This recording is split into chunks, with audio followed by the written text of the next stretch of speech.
begin on the 31st of October, 1894.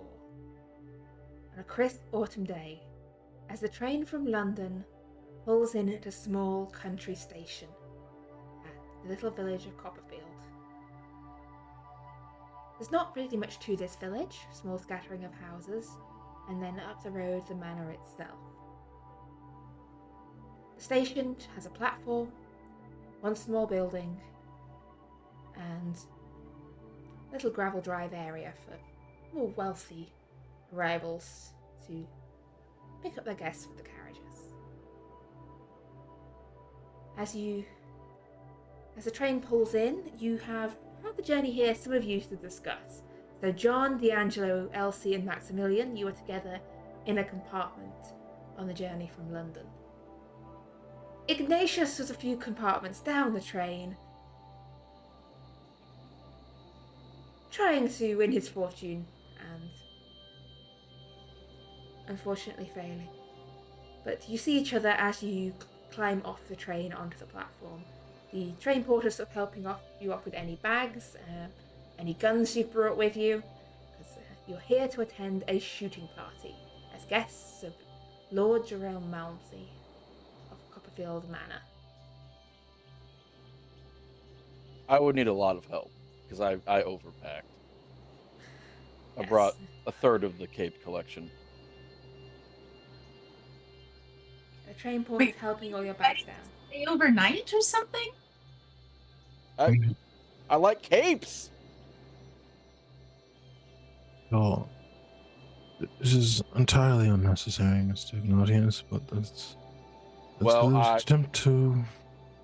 I didn't get a quickly. lot of warning. I was running around. I couldn't really get back into the moment, if you know what I mean. And then we're traveling, we're going. Bring what's necessary. And this is what's necessary. Who doesn't need 97 3/4 capes? Actually, 98 capes if you count that. Doesn't matter. 98 capes is necessary.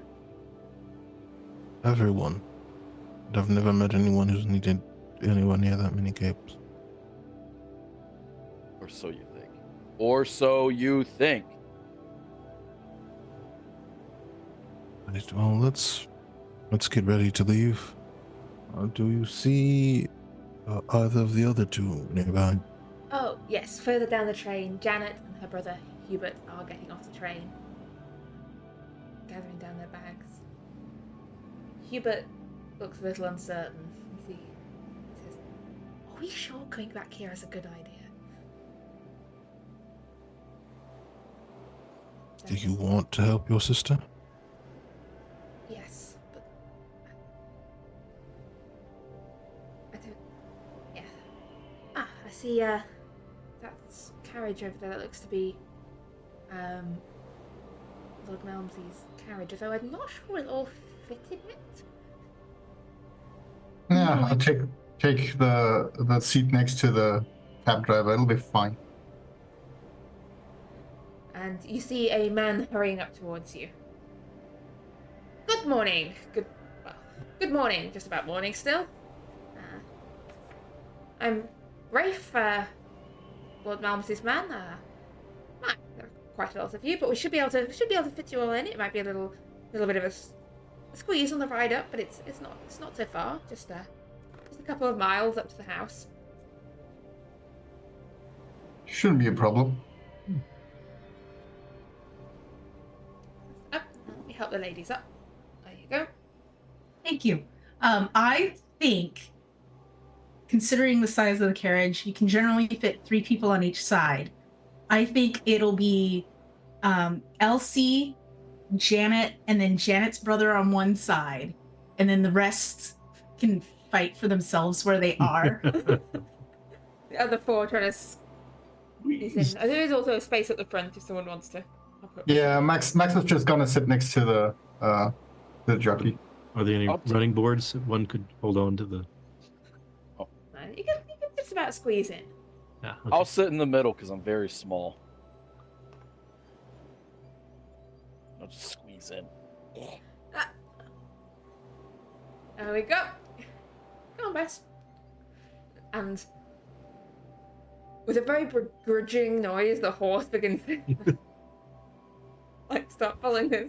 With 2 horses, actually, start begin pulling this overladen carriage up the hill. I don't look too pleased about it. And so, how many of you have gone shooting before?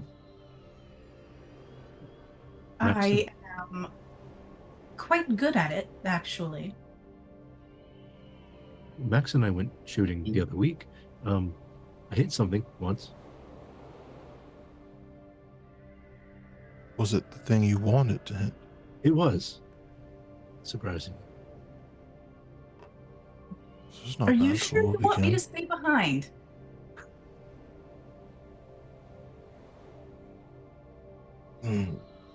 Well, We really should determine exactly what we're going to be doing there. Ooh, that's an excellent point, because I have really no idea what's going on. Elsie, if I might ask a question, because you're good at shooting, is it hard? I've never touched a gun before. In the beginnings, it was difficult to learn. It takes quite a bit of practice. Are the rifles heavy? Are we shooting rifles? Or handguns? Or a cannon? Do we have a cannon? Rifles. Oh, I kind of wanted Rifles. a cannon. I'll shut out And the cannon once. the shock of a rifle coming back can be bruising. Oh, but my shoulders. Oh, I don't know.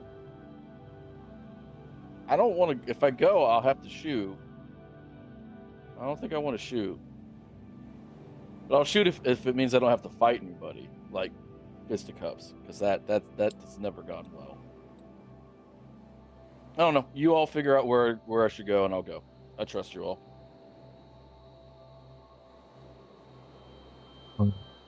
I believe my unique abilities will be more useful searching for the mirror. I have at least a bit of occult knowledge that may be of use. Perhaps Ignatius and maybe Mr. Graves could join me, and Maximilian and Elsie, since they seem to be experts on shooting, could entertain our host. Janet and Hubert, which would you prefer, shooting or looking for the mirror?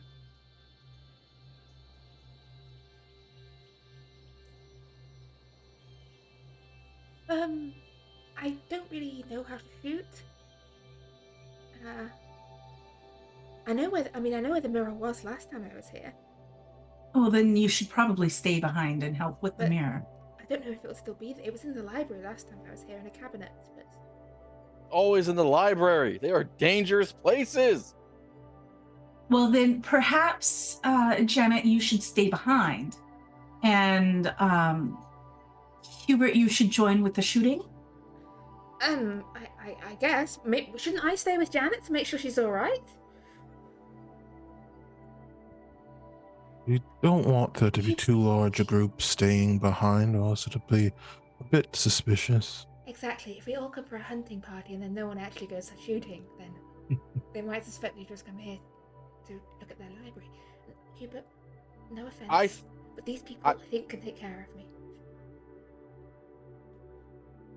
I think the brother and the sister. I've forgotten your names. It's because I'm sober. I apologize.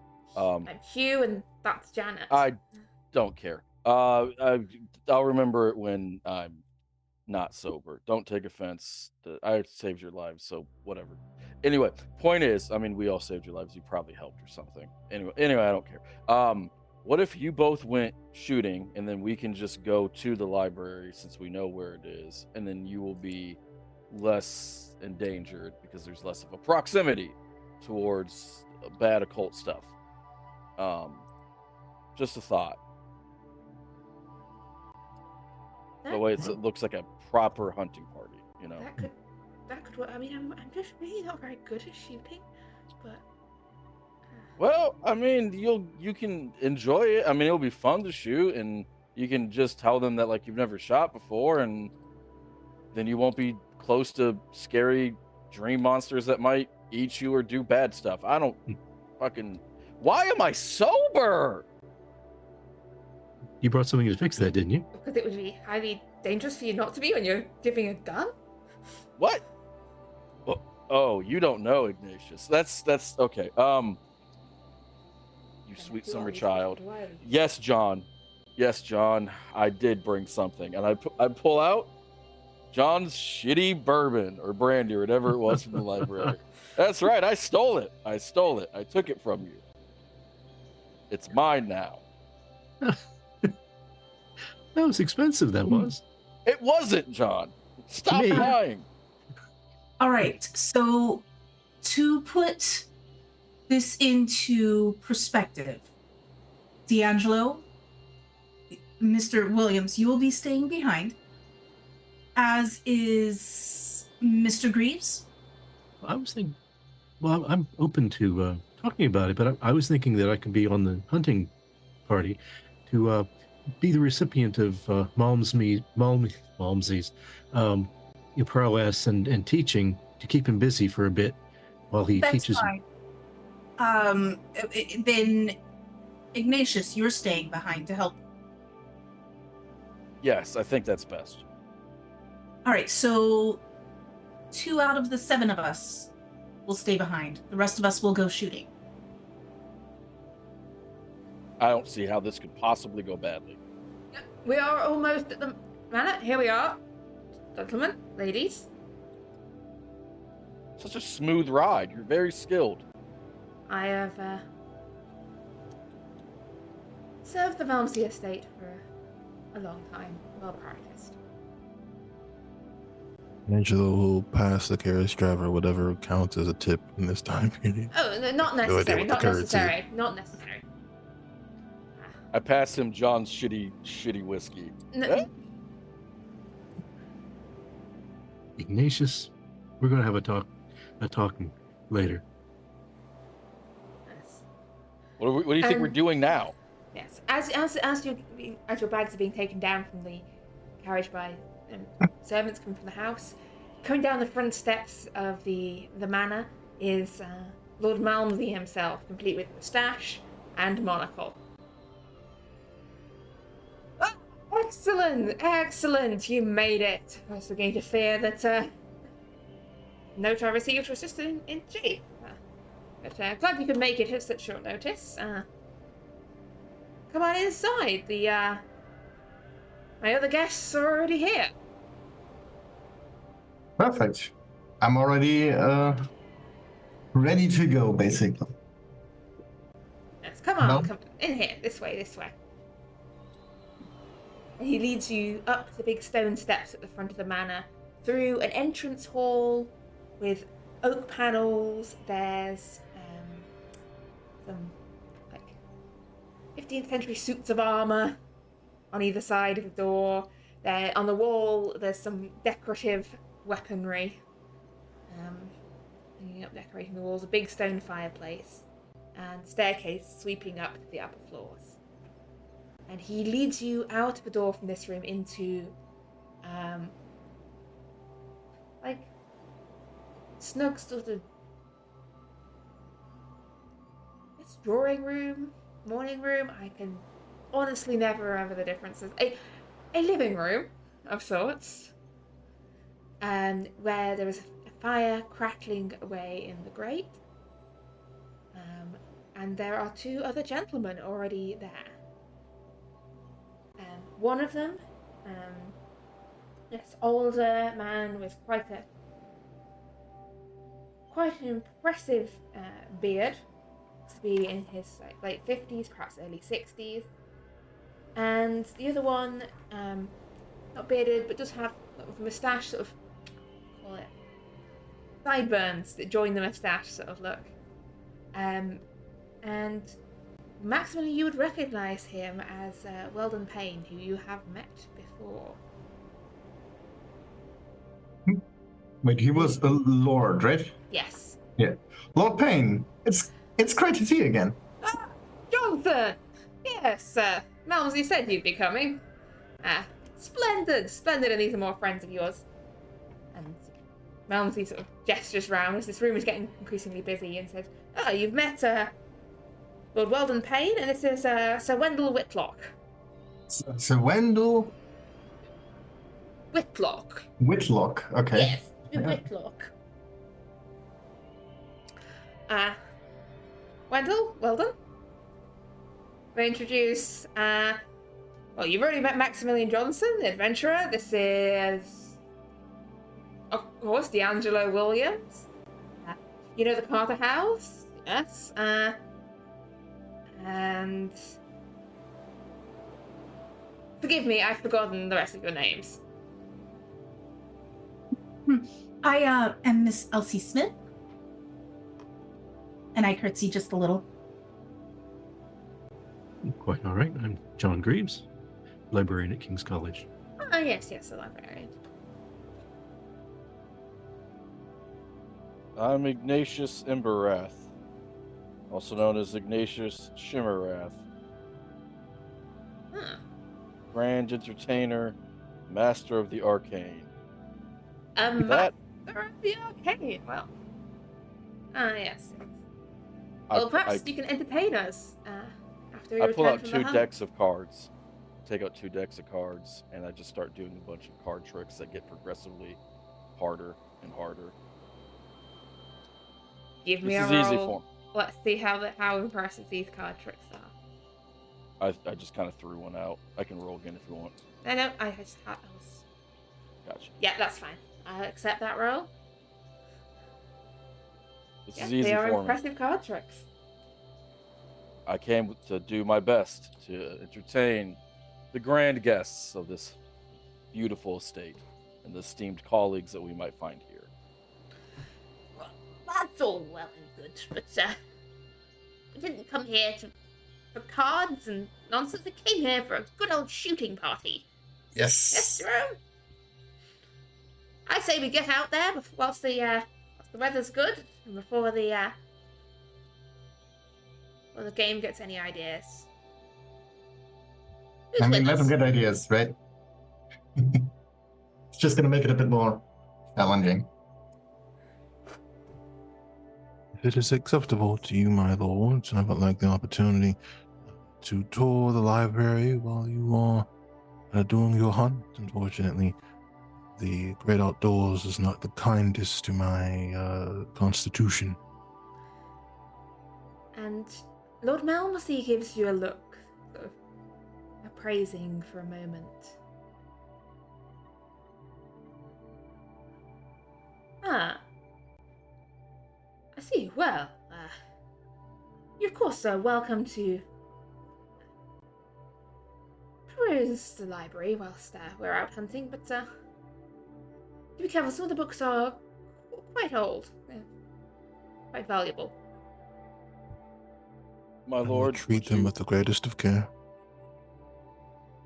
My lord, I was planning on preparing a great spectacle of entertainment. I'd like to stay and prepare if that's okay. I've never been one for hunting. I have weak shoulders. If that's okay. Weak shoulders, eh? Well, coming to. Oh, well. Not enough calcium growing up. You sure you don't want Ignatius? It's going to be fun. Well, either way, I am ready for a good shoot. Ah, see, the young lady's got stronger bones than you. She will. There's a moment where Ignatius chooses peace on his face. What about Hubert? You'll be coming with us, of course you will. And Janet, will you be joining us out in the field today? Like Janet sort of gives a sideways sort of glance towards Elsie as the nearest person, like, and gives a nod. Yes, I missed out last time. That's why we came back again. I've been saying to Hubert all the time since you last came, oh, I wish I'd been hunting. What a terrible shame that I didn't. You can walk with me if anything. Ah, see? Be nice to have some feminine company out in the field for a change. Usually, most of the ladies prefer to stay and do whatever it is you do, rather than go hunting. But are you much of a huntress yourself, Miss Smith? I am a fair hand with a rifle. All right. Well, in that case, we better get out into the woods and see what the gamekeepers managed to find for us. There was some talk of there being a stag around, but if not, we may have to settle for a few pheasant. Right, just come along. Leave these others to peruse libraries and drink milk.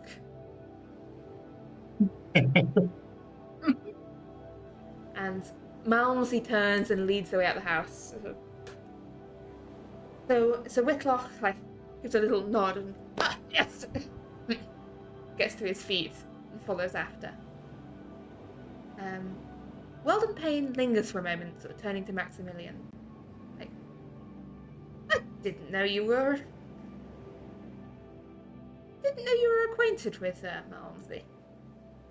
I don't think the acquaintance runs that deep yet. But Yeah.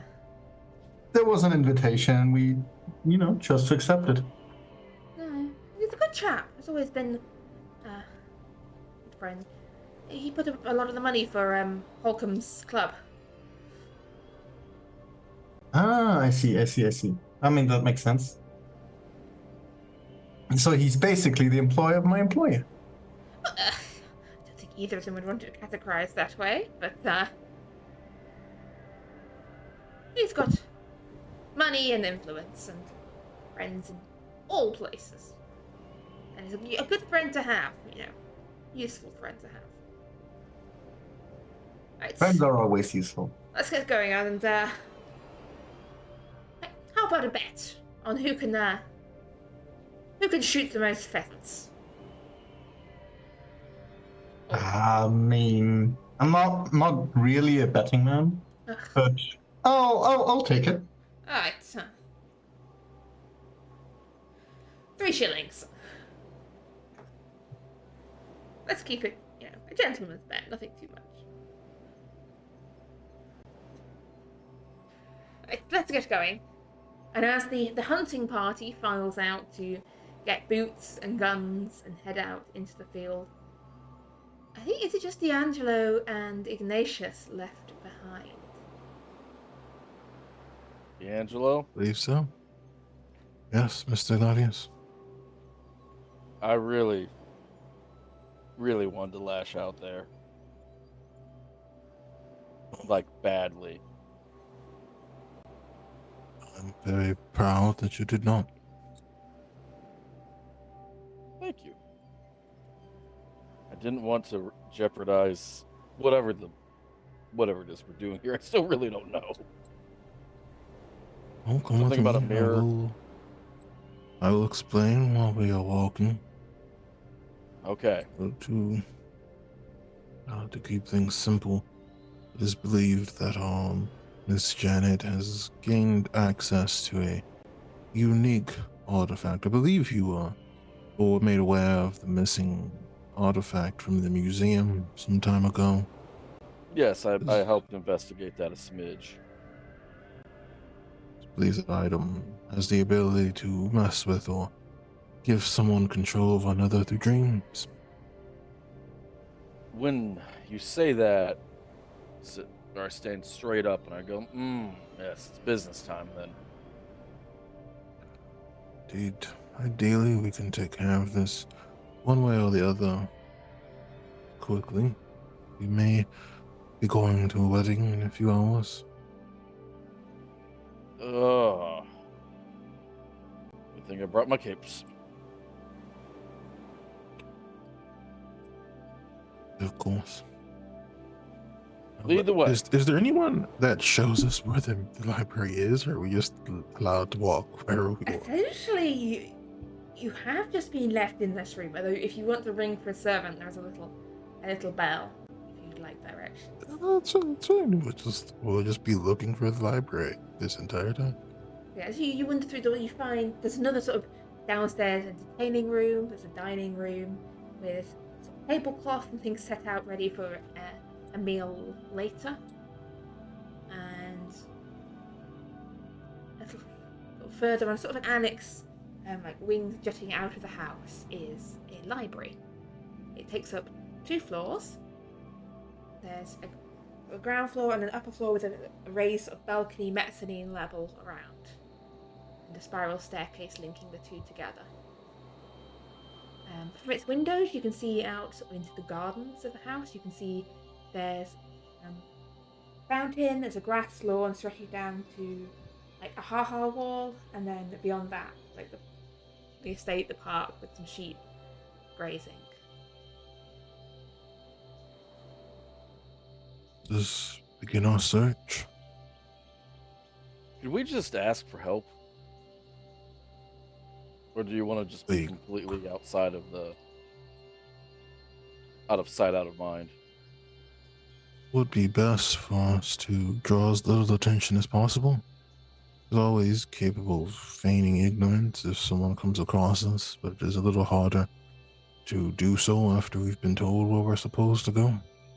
This is true. It's easy for me to feign ignorance because I happen to be profoundly ignorant. It's a unique talent of yours, Mr. Ignatius. I have found that my ignorance is a great weapon and shield at the same time. Lead the way. Using At this point, my knowledge. At this point, you're in the library. Right, you found the library. Using my knowledge of like occult and psychology, can I like figure out where someone would likely try and hide, secret stuff? I mean, looking around the library, you can see there's generally there's bookshelves on the walls, there with windows in between them. The floor is sort of interlaced like wooden boards covered with a thick Persian carpet. There's a very comfy looking armchair by the fire. A little reading stand table next to it. On the upper floor, you can just make out like some more bookcases, the windows, a couple of sort of solid mahogany display cabinets. It's up to you where you think you would hide something in this room. It's a very individual matter of where you'd hide things. Could Well, I do a spot hidden? What are you looking for? Hiding places. You can give me a spot hidden.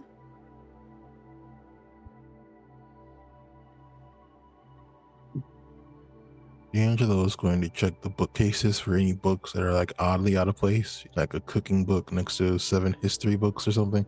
Is there anything? Give me a library use roll, please.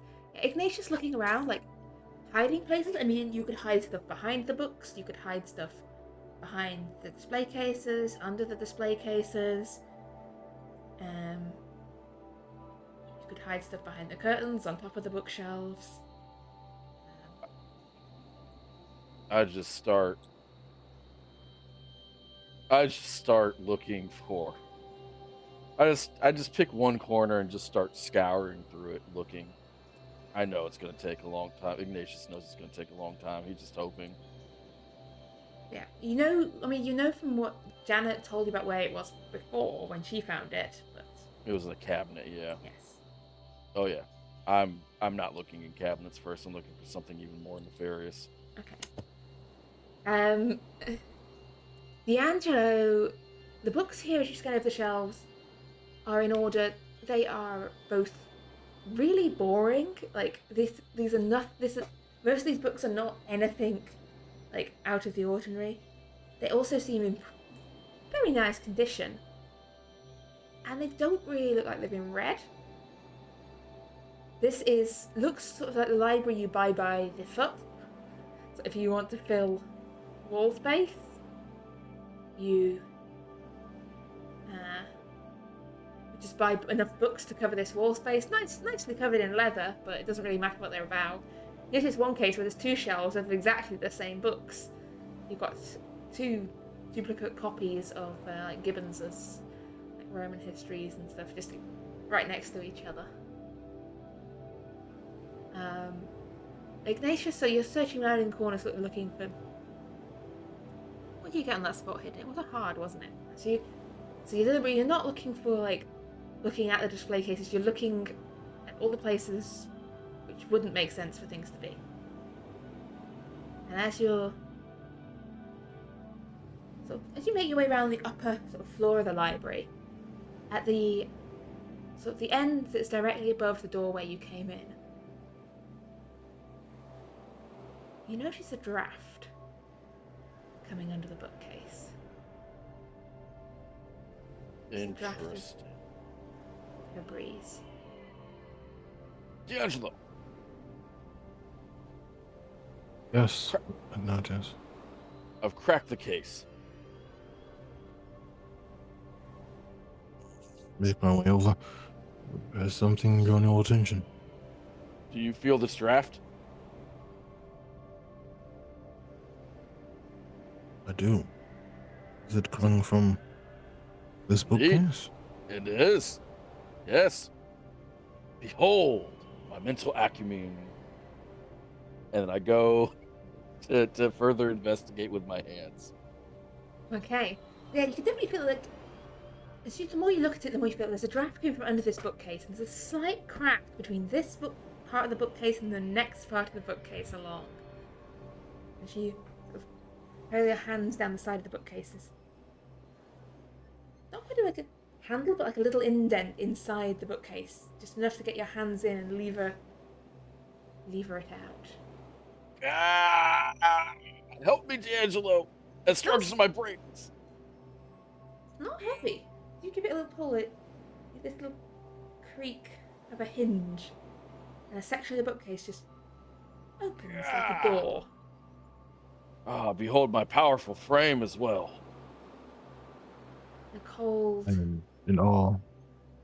breeze blows out, and you can see beyond it a stone staircase going down. Is there a torch or other light source within? No, it's dark. Lighter. Dark stone stair. I always have a lighter on me. Shall we go? Should we leave something to prop it open in case it locks behind us? So, is there a candelabra or something similar nearby that would be able to hold this open with discreetly, Keeper? There's not. It's like if you're looking at candle things, there's like a candle holder on one of the tables. There's plenty of things you could use to hold the door open.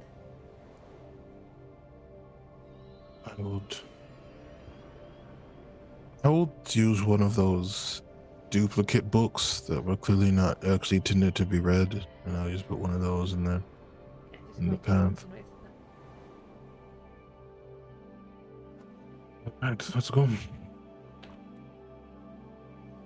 Okay, so as you I'll lead the way since I have the lighter.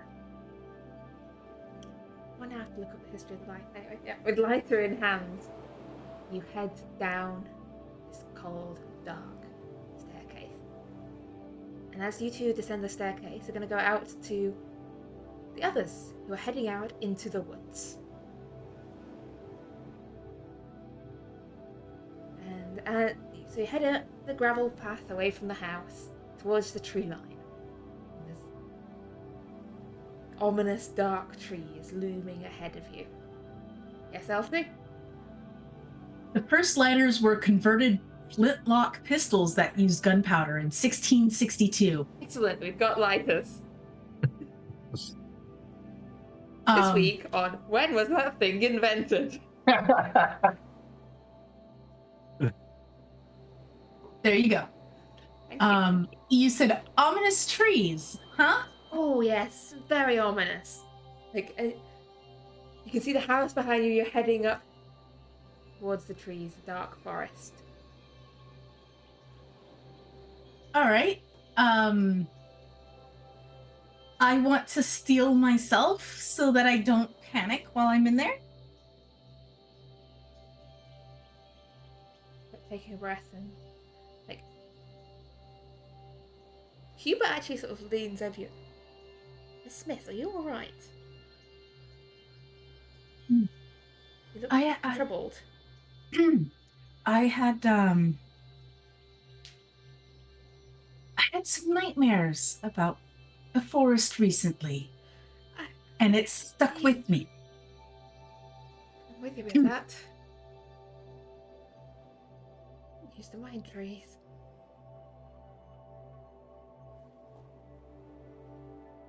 Yes. So as you head into the trees, Whitlock and Payne are like pattering away to each other about sort of some previous investments they made in a coffee house that's gone bust. Talking away. Mousy seems more focused on the hunt himself. He exchanges a few words sort of with the gamekeeper. His eyes are on the trees in the forest. Those of you that are with the hunt, it's up to you. Yeah. Is there anyone you wish to talk to, or are you focused on the hunt itself? I seem to have made a bet. I need to make sure that I'm winning that one. I would think that I am only half paying attention to the hunt, but I still will be ready for hunting should we come across anything. If Hubert or Janet wish to speak with me, that's fine. Or anyone, if anyone wants to speak with me. And I'm paying attention to the hunt, but I'm trying to stay reasonably close to Max as we're going. No, we are on foot, right? We're not on. You are on foot, yeah. Okay. And we're just hunting pheasants and nothing else. There was some talk of there might be a stag, but it depends on where he's got off to, but mostly it is pheasants. Anyone who's actively looking out for things to shoot in terms of game, give me a spot hidden, please. Spot hidden or natural world? If you want to use natural world to see if you can sort of see any signs, essentially, or actually tracking also, if you're depending on, would also be acceptable if you're trying to track and see if there's a sign of anything.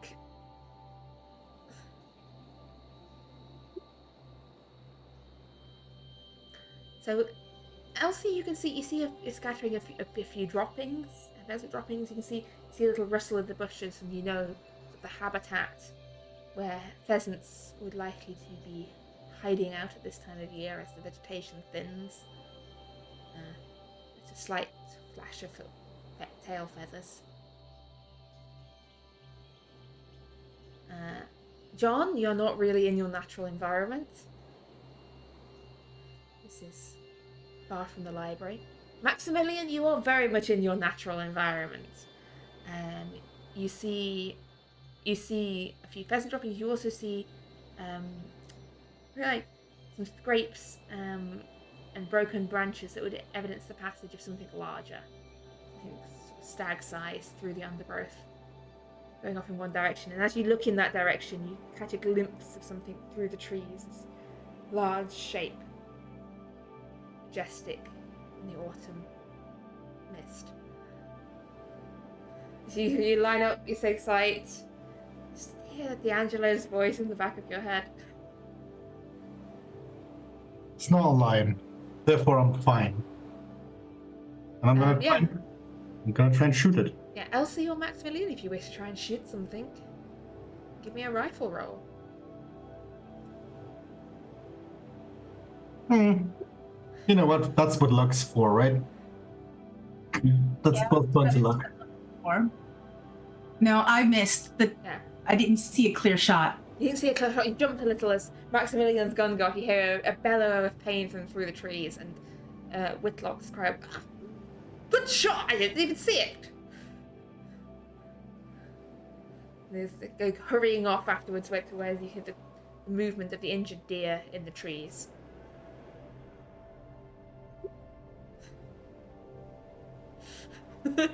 I'll try to follow it. Okay, yeah, as you're chasing off into the trees. So you've left, Maximilian, you've left the path, headed towards where the deer was. I'm going to give you a moment. I'm going to say, give me a quick spot hidden check as you head off the path. Elsie and John, are you going after him, or are you still back on the path? I'll follow after him. I think I'll stay where we're at, pretty much. Okay. Maximilian, but John, you can give me this roll as well.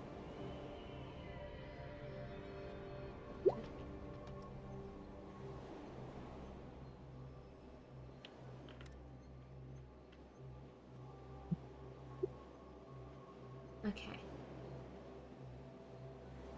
Maximilian, you catch a slight movement out of the corner of your eye further in amongst the trees. And you hear a gunshot. You have a split second. You want to try and look for cover and roll a dodge, you can. Sure, that'll be fine. Yeah, John, you just see ahead of you on the path. Another gunshot rings out. Maximilian hits the ground, ducks out of the way, and a bullet strikes a tree. Just essentially where his head was seconds before. I'm gonna look back. Who was the one that just shot me? Or tried to? Looking back in that direction, there's a rustle of movement, but Malmsey, Whitlock, and Payne are over ahead of you, hurrying towards the deer. Alright. So... They kind of stop and what was that? Somebody mistook me for a deer. And I'm gonna get up again.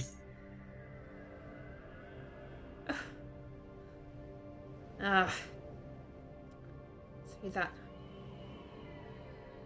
Idiot. Gamekeeper's son. I'll go have a word with him. You stay there. And Malmsey sort of strides off through the forest. Sure. Told him to stay away when I have guests. Unbelievable. Storms off into the forest. Max, you alright? Yeah, sure. It just hit the tree. And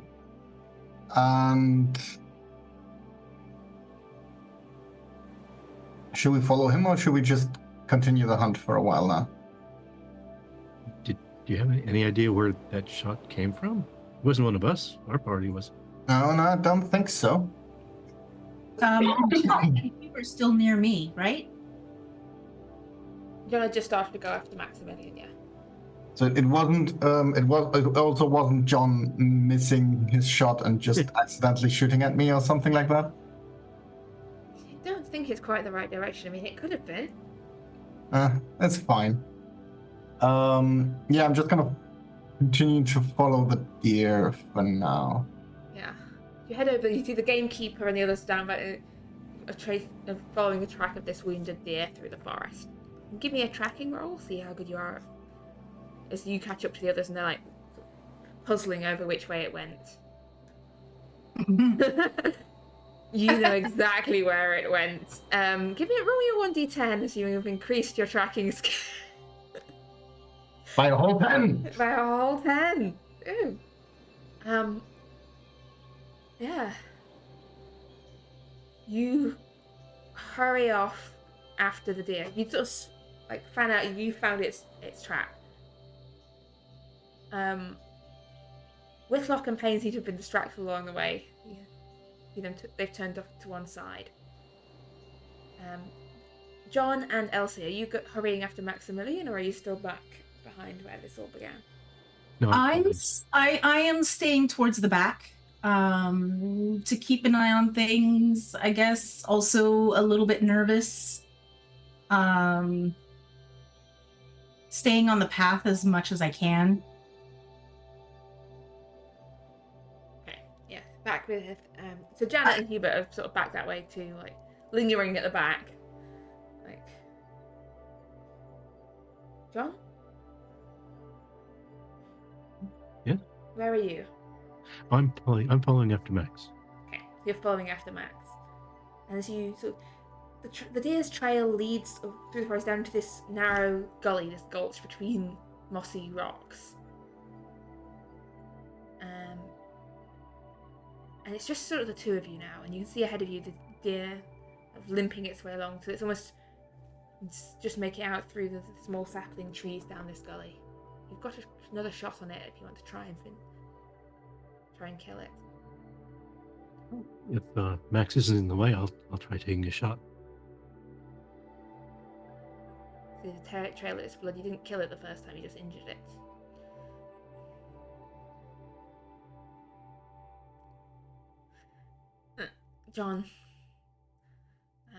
John's shot rings out through the gully. The deer, spooked, starts to get ready to run. Max, what are you doing? Yeah, I'll try to shoot after him and get the kill before it runs off again. Shot misses. The deer bolts off, limping its way off through the trees. Not got a clean shot in them anymore. There's a big holly bush in the way. Well, reload again and follow. It'll bleed out at some point. Yeah. As you turn to follow, could you both give me a listen roll, please?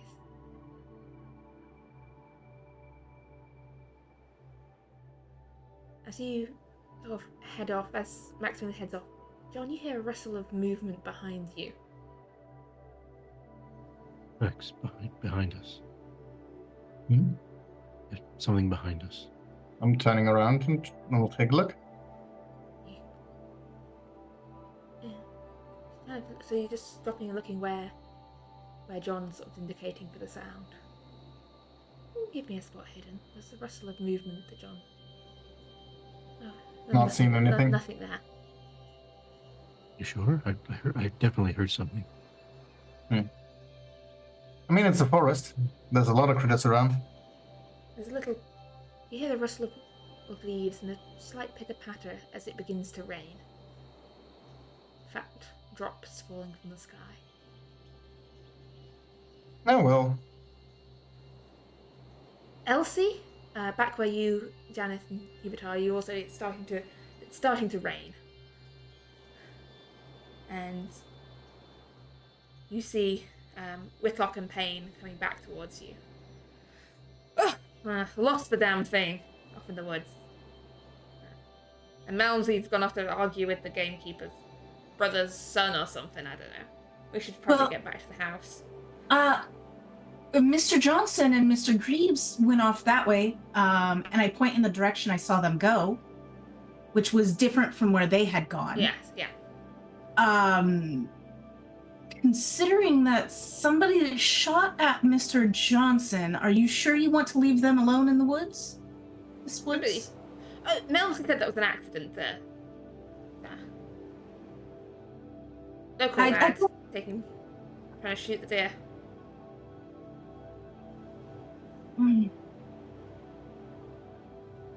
But if there is someone out here shooting people, then that's all the more reason to get back to the house.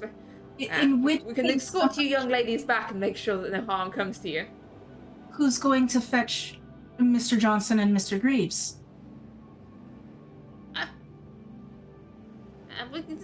We'll send the gamekeeper. He can bring them back.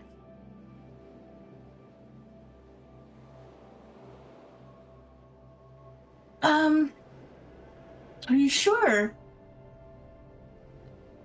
Keeper, how long have we been out? Probably an hour or so at this point.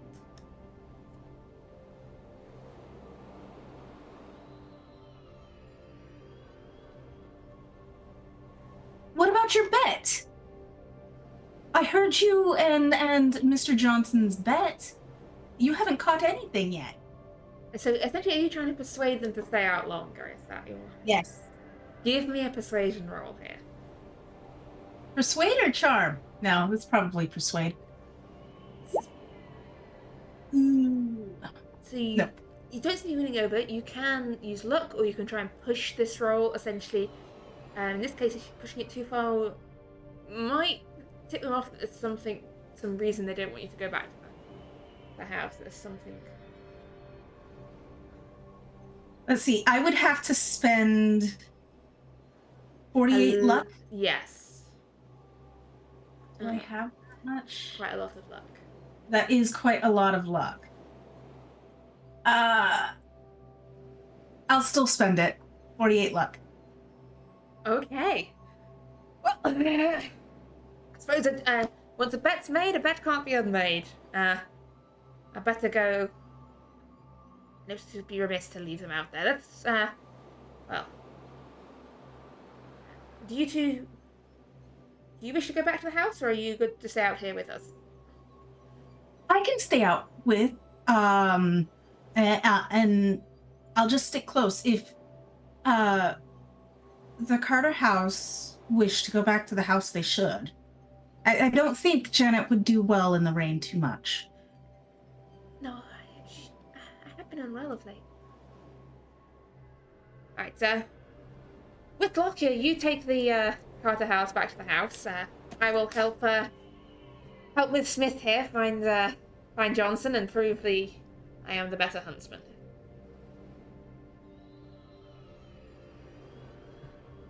Well, maybe I should stay with you as well. It wouldn't be seemly for you to be alone in the woods with a young lady. No, I think that's a good idea. That is a very good point. We'll stay out here with Miss Smith. And the Carter house turned to head back to the manor, and Miss Smith, Payne and Whitlock go to search for John and Maximilian, who are deeper into the woods. Meanwhile, back at the house, D'Angelo and Ignatius are going down this dark stone staircase. The steps are worn, and you can tell that these are old steps because they sort of dip in the middle where many feet have walked on them over the years. Old and worn. Certainly looks the part. They go down about 2 stories and then end at a solid-looking oak door with metal bands across it. Well, that's not horrifying or anything, D'Angelo. Oh. Shall we? Oops. Do you have your sword cane with you? I do, as well as my revolver.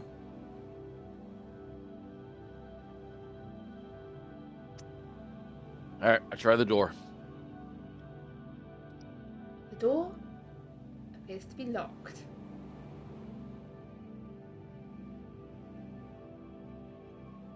Don't assume you have any knowledge of lock-picking doors and whatnot.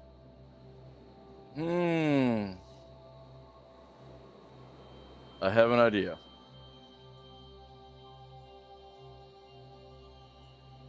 Keeper, this might be me trying to get a little creative. But can I use any of my tools of magic to try to pick the lock? You have...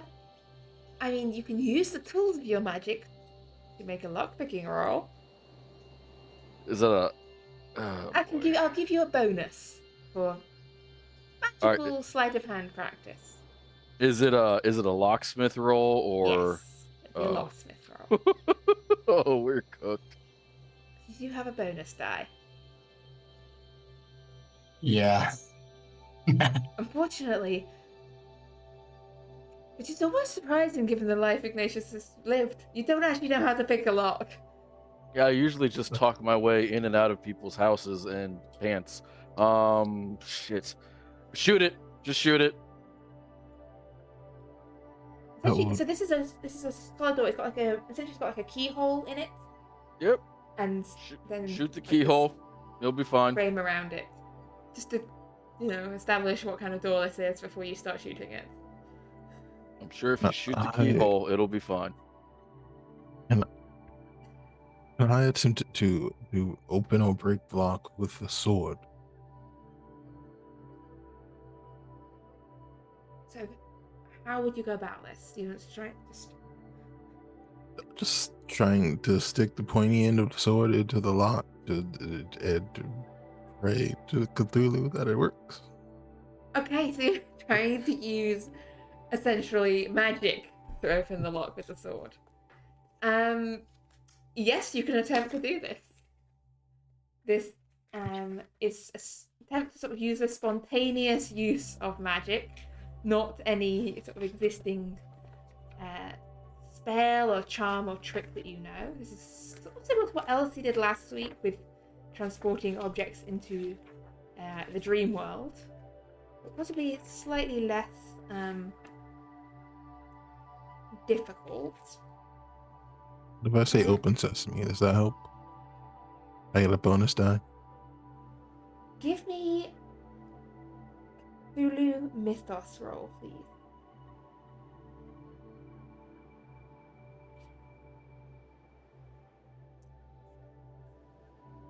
Can I spend luck on this? Yes, you can. I'll spend 9 points of luck for the success.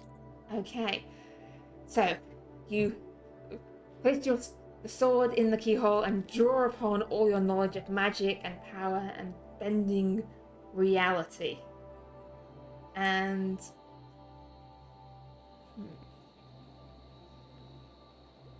see, this is just opening a lock.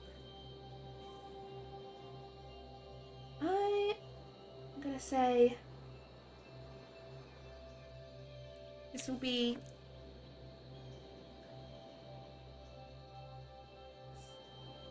like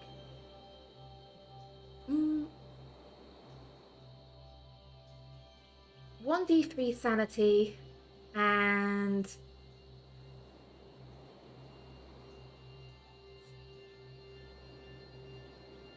three magic points. 1d3 of sanity as you're bending reality to your will. You feel the power sort of course through the blade, and the door simply goes from locked to unlocked.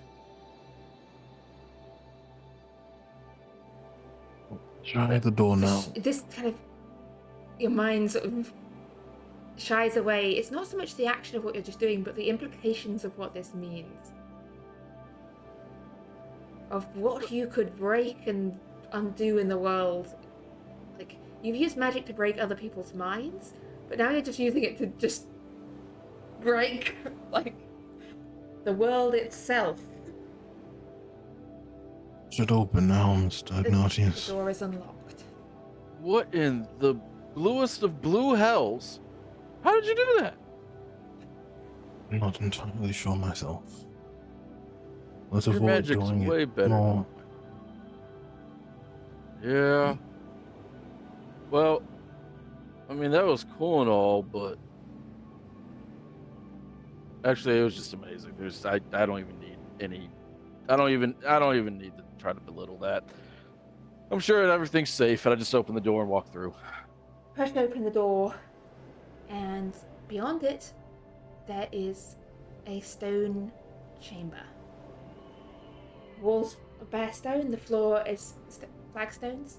The ceiling has vaulted arches. In the center of it is sort of a clear space on the floor with what looks suspiciously like a blood stain. And in the center of that stain is a plinth, an altar of sorts, covered in a black velvet cloth. You can see the lumpy shapes of a couple of items underneath this cloth. Whisk away the cloth, and you see underneath it is a leather-bound book, a knife, and what can only be described as a stone disc with hieroglyphs around the outside. I was at the museum, so I remember the conversation about it's a You've seen- mirror, but not like what you would traditionally. Yes, you've seen pictures of this. Okay, Those pictures were missing the part that's now in the middle of it. I but take there all is- the stuff. A second part to the stone mirror in the centre of it, which is a small silver disc with the hieroglyphs that continue onto it. It looks almost like it's been slightly burnt at one point, like it looks warped by heat. But at the moment you see it, there's something awfully, strikingly familiar about it. This is not the first time you have laid eyes upon it. And I need a sanity roll from Ignatius, please. Would this have anything to do with that one little time me and some friends got together, had an orgy, and then got destroyed by a dream god? Yes. Would that be? Yeah. Yes, that is exactly where you have seen this before. Not the stone bit, but the silver part. Yeah. This. Oh, sweet Christ. Oh, that's so fitting. Oh no. Nations. Yes. Keeper, can I have a request? Yes. Given the well-known nature of this artifact and me, could just pick the worst. Just pick the worst. Well, before we get to picking the worst, for you personally, roll me 1d6.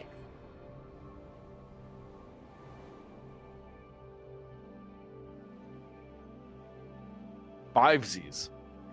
You lose 5 points of sanity as you stare into this thing. D'Angelo, you can see it too. I do need a sanity roll from you as well.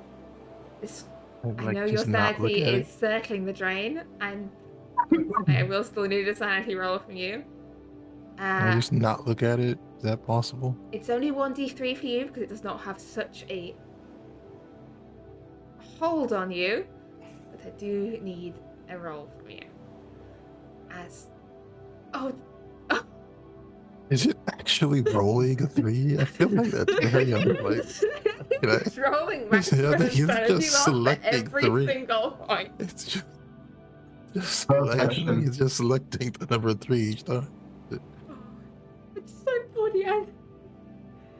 Like in this dark room, as you see, Ignatius instinctively reaches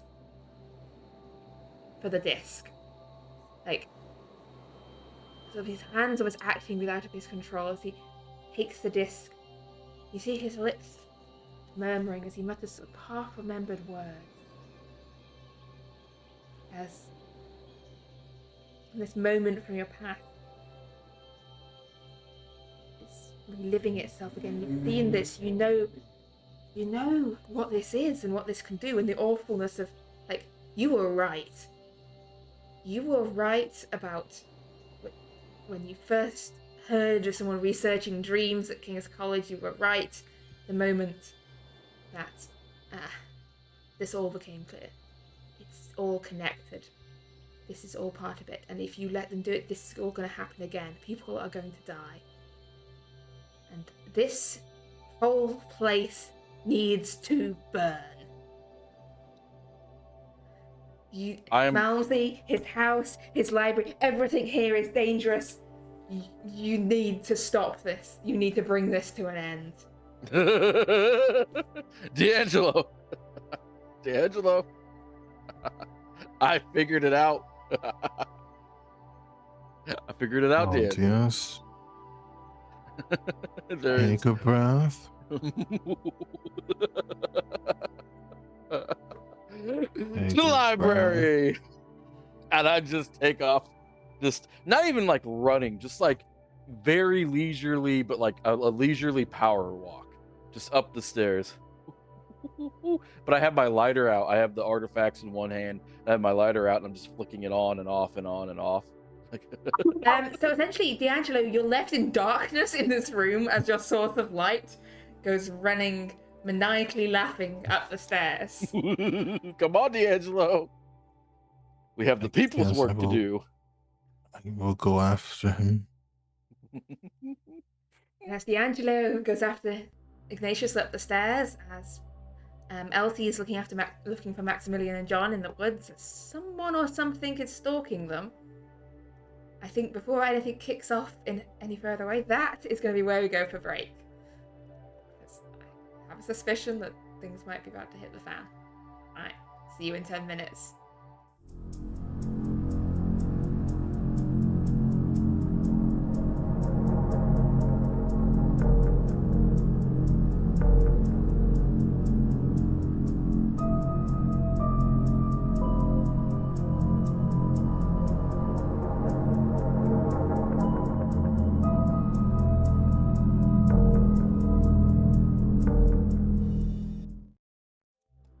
And welcome back.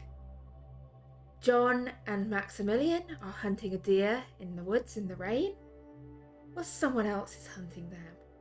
And Elsie is trying to catch up with them and prolong this shooting party for as long as possible so that the guests of Malmseed's little event don't go back to the house and find out what's happening there.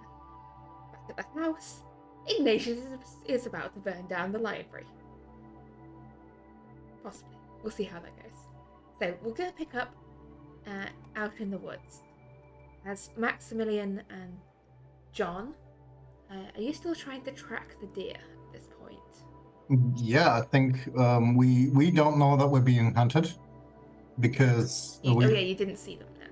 we didn't see anything. You heard John something? heard something, but Yeah. Whoever's taking it, you give me one more track roll. Let's see. that is a Still on his success. trail. Few blood, broken branches, a few marks in the trees. And I will ask for another listen roll from you both, please. I'm gonna give you the 3 points of luck that requires. Over the pattering of the rain, you do hear the occasional rustle in the leaves. There's someone else out there in the woods. When you turn and look, you can't see anyone there. He's following us, whoever it is. So you heard some? I didn't hear anything this time, but you did? It's not the usual sounds. Doesn't sound like a lion, does it? No. I wouldn't expect one here. Well, didn't expect it one the last time, but there it was. The last time I was streaming, right? We've been tracking the deer. Are we catching up to it, or? Yeah, ahead of you, you catch a glimpse of the trees and you've got another shot on the deer. All right. I'm gonna shoot the deer again.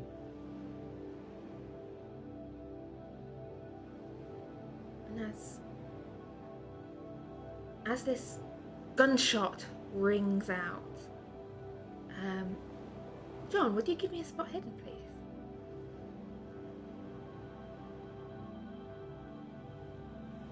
Another gunshot rings out in the echo of the first.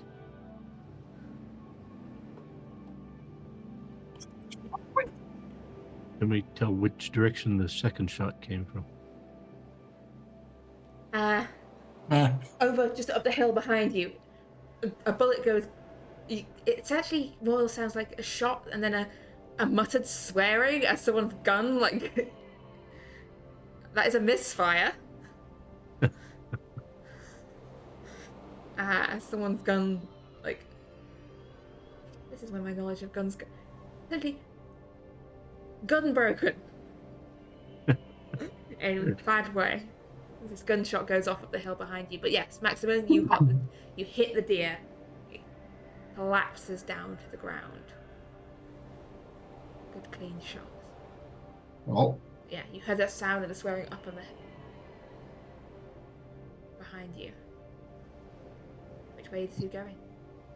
Well, I'm assuming that somebody of the others who's hunting just broke his gun. And I'm gonna put the gun on my the strap over my back, and I'll pick up the deer. Okay, you got to go. So you're going to the deer. Yeah. Yeah. So you're heading towards the deer. John, where are you going? I'm going with Max. Okay. So the two of you go down the slope towards where the deer is. Elsie, you and your companions were trying to catch up with John and Maximilian. While also attempting to catch some pheasants. Yes. Give me a luck roll and if you're doing the tracking, a track roll, or nominate one of the other people with you. Oh, my luck is terrible, but do you want me to track, or they can track? If you want to try and track, you can. No. If you want to try and get some of the others to do it. I'll get one of the others to do it. Okay. So you're having bad luck. You've not really found any pheasants. They seem to be hiding in the rain. There's not a pheasant in sight. But, Weldon Payne seems to think he's found the way that the others went. Yeah, definitely that's a person. That's a footprint. They went this way. All right. And as you're making your way up through the woods, you hear a gunshot from ahead of you. See what I said? They went this way. Excellent. Excellent. We'll be caught up with them in no time. You two are fine. Nothing to worry about. Hopefully we're still able to find some pheasants on the way. Oh, yeah, this weather. Yeah.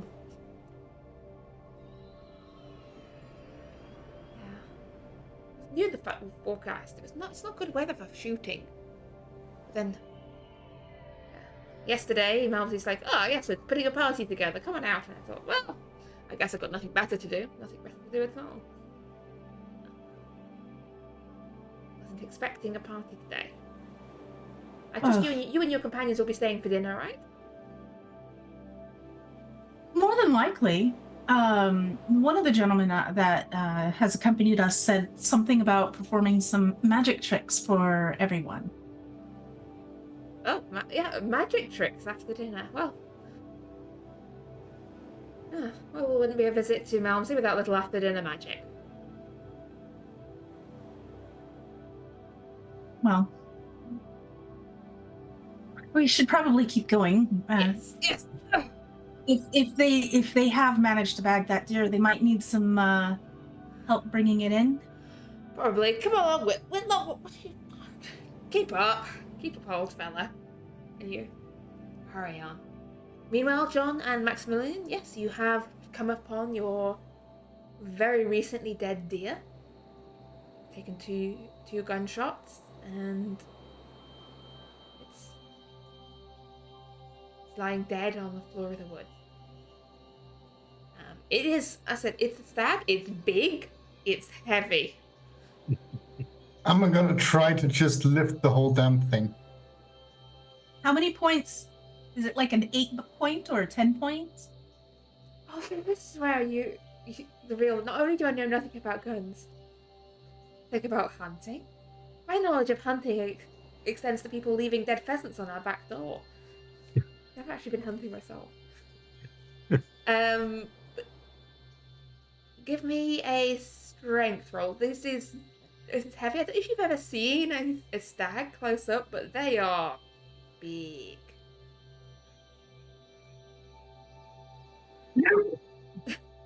You can drag it. You can drag it up through the woods. You still, even with that, you can't just like fling it over your shoulders and go trotting off. This thing is heavy, but you are moving it. You're dragging it through the woods. And this is probably when you catch up with Elsie and the others coming the other way, as you see Maximilian just dragging a stag. I think we have something for dinner. Well, if not for dinner tonight, then possibly tomorrow. Probably both. We'll need a good hanging and, butchery. But yes, we should let the gameskeepers know where this is and get back to the house. Oh yeah, well I guess that's fine. I would have dragged it outside now. I mean, but- if look, Here, let me take your gun while you do that. Sure. look, and here, I mean, let's extend it. 6 shillings definitely counts as more than pheasants. I guess so too. Thank you. And I'm gonna be glad that my drinking money for the next week is dealt with. And you see, Weldon is sort of there talking to you. Whitlock is hanging a little back, so Wendell Whitlock sort of hanging back, sort of watching what's going on here.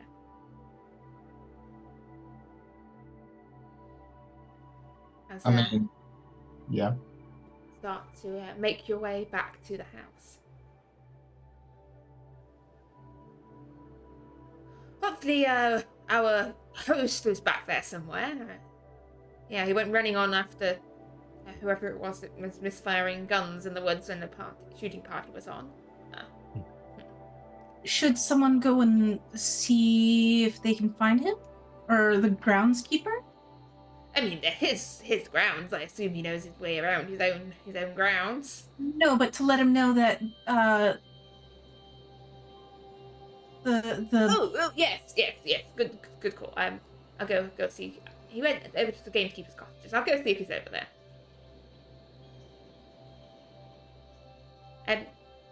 Wendell, no, well done. You come with me. I had something to ask you about the coffee shop. And they head off to try and find Malmsey. Wait, but what? Where are they to leave the deer? Oh, just leave it there. We'll get the servants to pick it up. Yeah, sure. The gamekeepers do the dressing and all that sort of stuff. You can't. I'm not going to get blood all over. This is my nice sweets. We have people for that.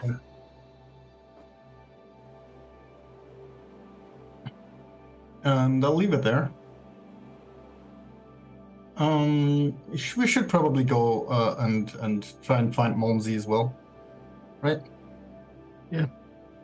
Just collect the group before we go down there together. We're all wet anyway.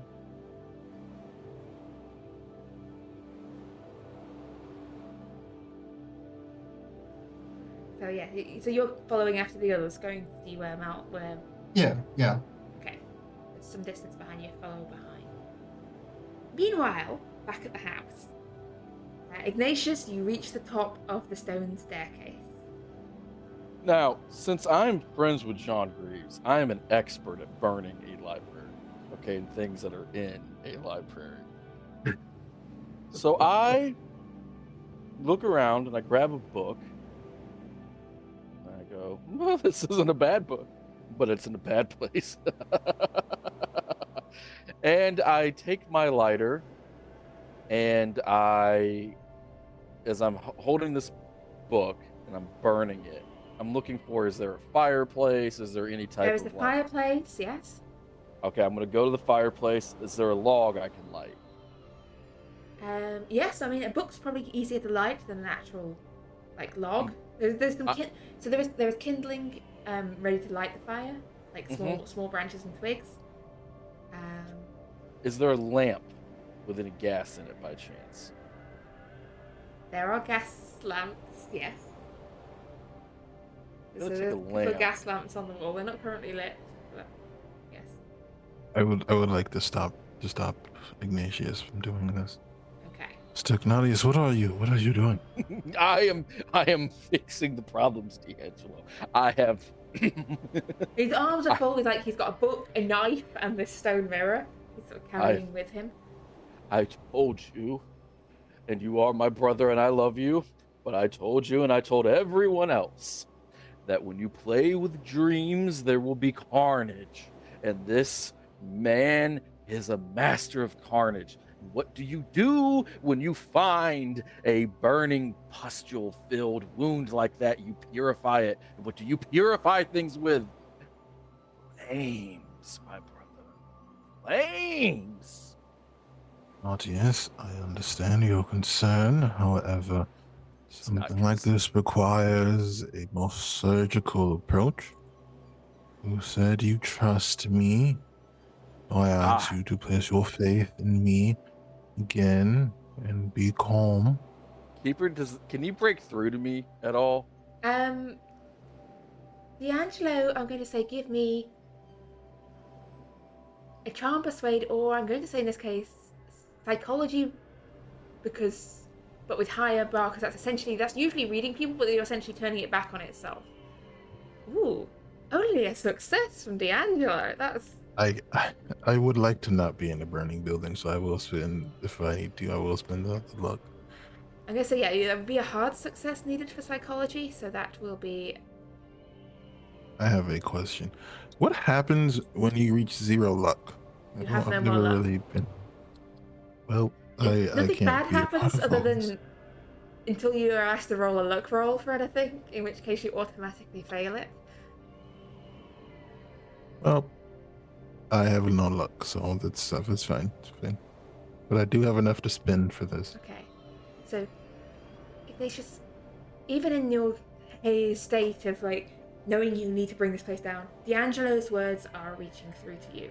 You can see there is sense in his words. He knows about madness and he knows about book burning, and he is making sense. D'Angelo, look me in my eyes. You'll probably have to lower yourself, or I'm short.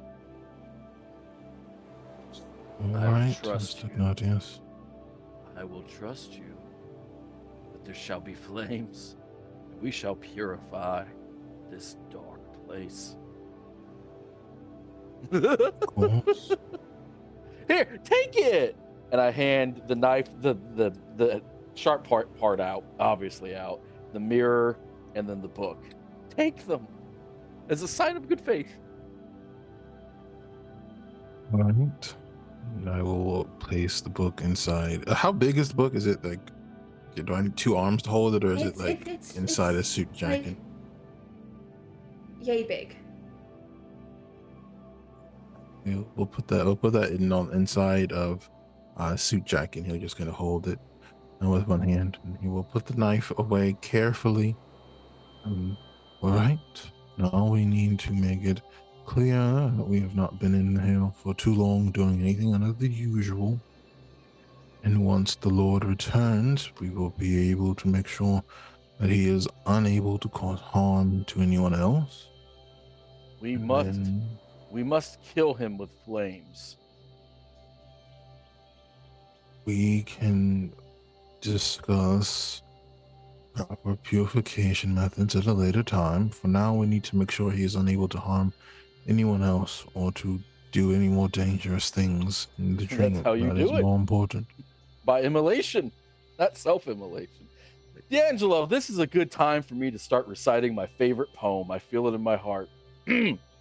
Tiger, tiger, burning bright in the forest. And I just start reading William Blake poetry to him. Okay, in the I'm doing forest. this. Yeah, you hear the sounds of other people coming back to the house. In the main hall. Act natural, D'Angelo. They don't come looking for you in the library. It's the first lot back, don't. It's sometime late. Well, actually, no, you were going after Malmsey. So we'll go back for a moment to the other party. So Maximilian was going after Malmsey. John and Elsie, were you also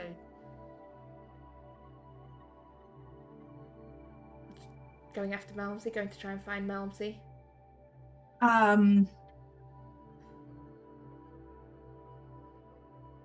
No, I'll go back to the house. Okay. I need to let them know that Maximilian has been shot at.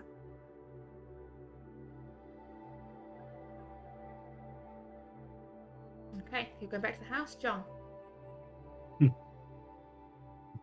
Well, I'm going to be sticking with Max. Okay. So yeah, you two are following close behind Whitlock and Payne as they hurry down towards the gamekeeper's cottages. They seem to be moving at a fair pace, and they're talking to each other as they go. you're some distance behind. Wait, can we hear what they're saying? You can give me a listen roll, yes.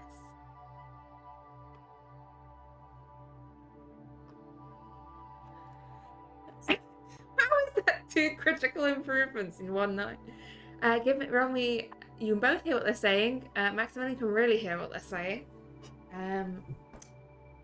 As sort of talking to each other in, like, almost like trying to be hushed voices, but like Payne's voice is sort of rising a little as they go. This is all utter nonsense. Hold on. Like, what's he playing at here? Why are we here? Why now? Why tonight? Why these people? Like, these are dangerous people. Why does he want them here snooping around things? And obviously, we heard what happened in the woods. That was an accident. Would have been a convenient place for a hunting accident. What? There are like half a dozen of them. Half a dozen people can't just have a hunting accident. That becomes suspicious at that point. God's above, the man is insane. There are more sensible ways to deal with the situation. Look, I didn't come up with this. Not my plan, not my idea. I say we find Malmsey and tell him that all situations are wash and just call it off and think of something else. Something that doesn't involve me having to trunk around in the mud of a wood whilst his hirelings take pot shots at trees.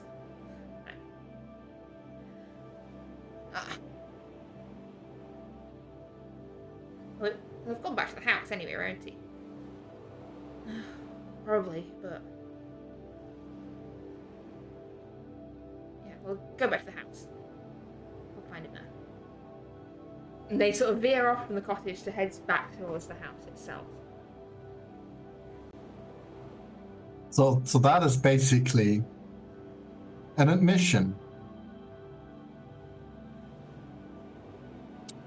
for both of them. So I probably talked to John. John, you hear that?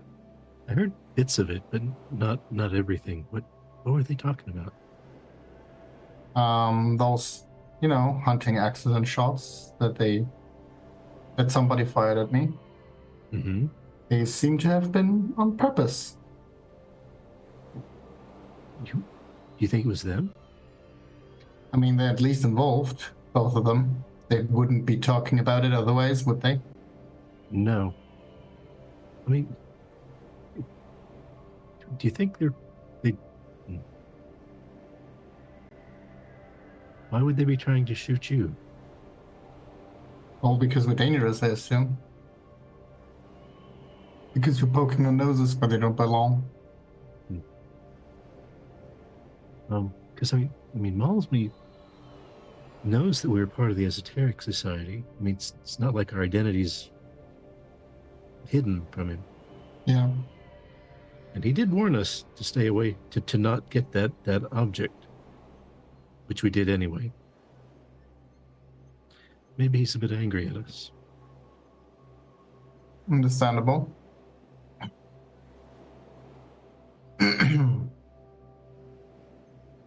So what should we do? I mean, I have the rifle with me. I can probably just, Do you think we should get them before they get back to the house and warn Malmsey himself? I don't know. I don't really want them shot. Because that would, that will fall back on us quite quickly. True. We should at least let the others know, Elsie, Ignatius, and D'Angelo, that we're not here just out of the goodness of his heart. Hmm.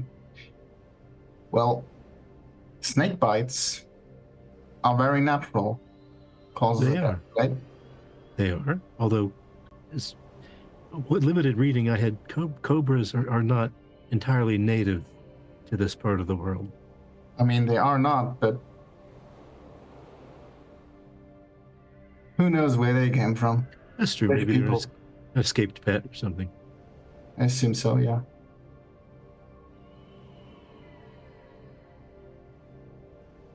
Let's. I guess then maybe we should get back to the house. Yeah. Waste of the deer, but um, unless they find the gamekeeper at some point and tell him to go pick it up. But we do need to tell the others, and Yeah. hopefully not let the guys ahead of us know that we're following them, if we can. Sure. We'll be fine. They were they before they veered off towards the house, were they go beelining a certain direction? They were heading generally towards like the gamekeeper's cottages and the outbuildings and then they veered towards the house itself. All right, so I'm just gonna go. Let's just go. Make a quick stop at the cottages. Okay. See if we can find the gamekeeper there, and just tell him that there's the deer. Okay. That's And then we reasonable. can take a look around there and see if we find anything interesting. All right, let's do that. And then they will not know that we've been following them. Okay, so you are heading to the gamekeeper's cottage, but Elsie was heading directly back to the house. So, unless there's anything, John and Ignatius, you are back at the house. Yes? Just a Oh, reminder. not John. D'Angelo and Ignatius. I'm looking at Yes. you, you're above each other on my screen, yes?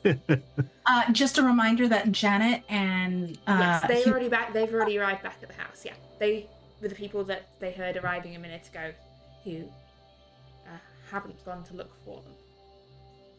So, yeah, D'Angelo and Ignatius, you heard someone arriving back at the house, but they didn't come sort of looking for you in the library. What are you doing? Are you burning stuff down, or will you still be in the library when Elsie gets back to the house? I wouldn't be burning anything because D'Angelo made a lot of sense to me.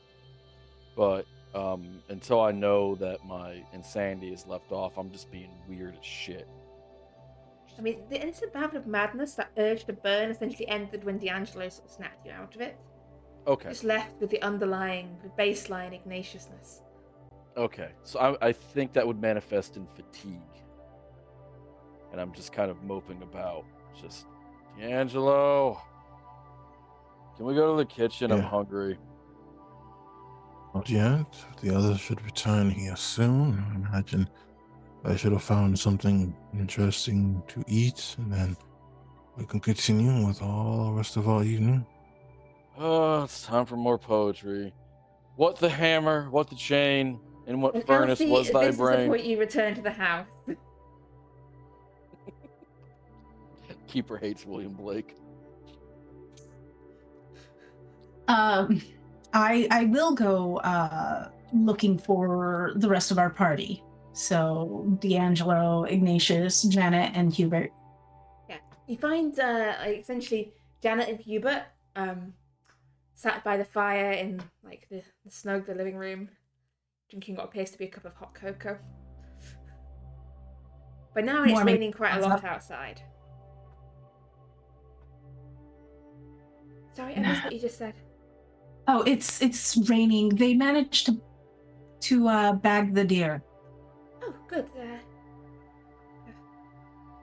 they find out who almost shot Max? No, but that's still very concerning. The fact that it happened. Have you seen Mr. Williams or either of them? I think I went past the library door and I heard someone talking poetry. All right. And I will go into the library. And you find Ignatius reciting poetry. Tiger, tiger, burning bright in the forests of the night. No more, please. Oh, okay. It, That was it mean. might not have. You may not know this. Probably not. They didn't speak with you. Mr. Johnson was shot at. He managed to dodge it, but it seems that it may or may not have been intentional. Oh, it's definitely intentional. He's a crazed cultist, and we found the mirror thing, which, by the way, was the central artifact in the ritual that ruined my life. Well, then we should probably remove it from premises and or destroy it. We have it, and now, purification time. D'Angelo? Explain Do what I that know? means. Do I think? Does D'Angelo think he could destroy the mirror without inadvertently destroying everything else in this building? Make me a Cthulhu Mythos roll. You do know of a couple of ways of destroying magical artifacts. Because you've known these from the society having mentioned them. You know that you can throw them in volcanoes. That is surprisingly effective. Or unsurprisingly effective. It's a volcano, what do you expect? I think it was also discussed previously that it could be fed to eldritch entities. If you have one on hand. There's a surefire methods of destroying dangerous magical artifacts. Whether there are other ways of doing it, you don't know. Maybe a big enough fire. We will have to wait longer. I do not believe there are any ways to destroy such an artifact now. How many trunks of cloaks did you bring? I brought 84 cloaks. Hide the mirror in there. What was that? I'm sorry? Hide the mirror in your capes. All right. Give me the mirror. And that way we can take it to another location to be destroyed.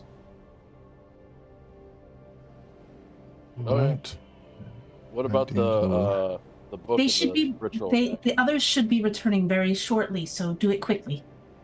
Okay, I'm gonna go. I will take the stuff, hide them in my cloaks, and then go to wherever my stuff was logged off to. So it would have been taken to a room upstairs, essentially. All right, I'm gonna go stomping upstairs. Like one of the guest rooms, because Yeah. by the time When I you go on a hunting stage for dinner, there's no point trying to. You can't. It's too late to get back to London at that hour. Oh, yeah, Unless they want to try to leave for London now.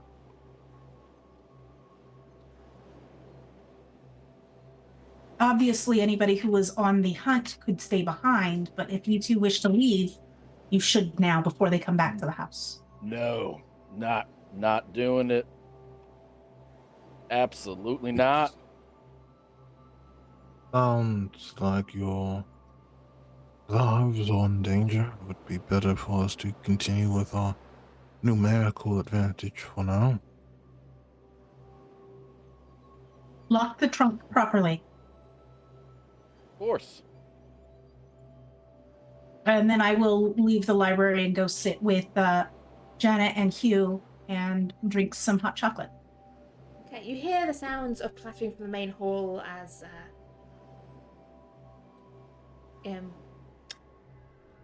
Whitlock and Payne return to the house. Grumbling and moaning and bloody it down out there. Terrible, terrible time for a hunt. There's hot chocolate and other beverages here in the sitting you room. are an angel center, my dear. An angel indeed. I was just letting what I needed. the other two know that we've returned. They'll probably be joining us after they finish whatever they're doing. But let's drink something warm by the fire. Yes. Oh, I see you made it back in. And as they take their seats by the fire, John and Maximilian, you arrive at the gamekeeper's hut. Is there someone here? There doesn't appear to be anyone around. Anyone alive, or are they? There's no movement from the hut. There's no kind of movement. There's just an empty house.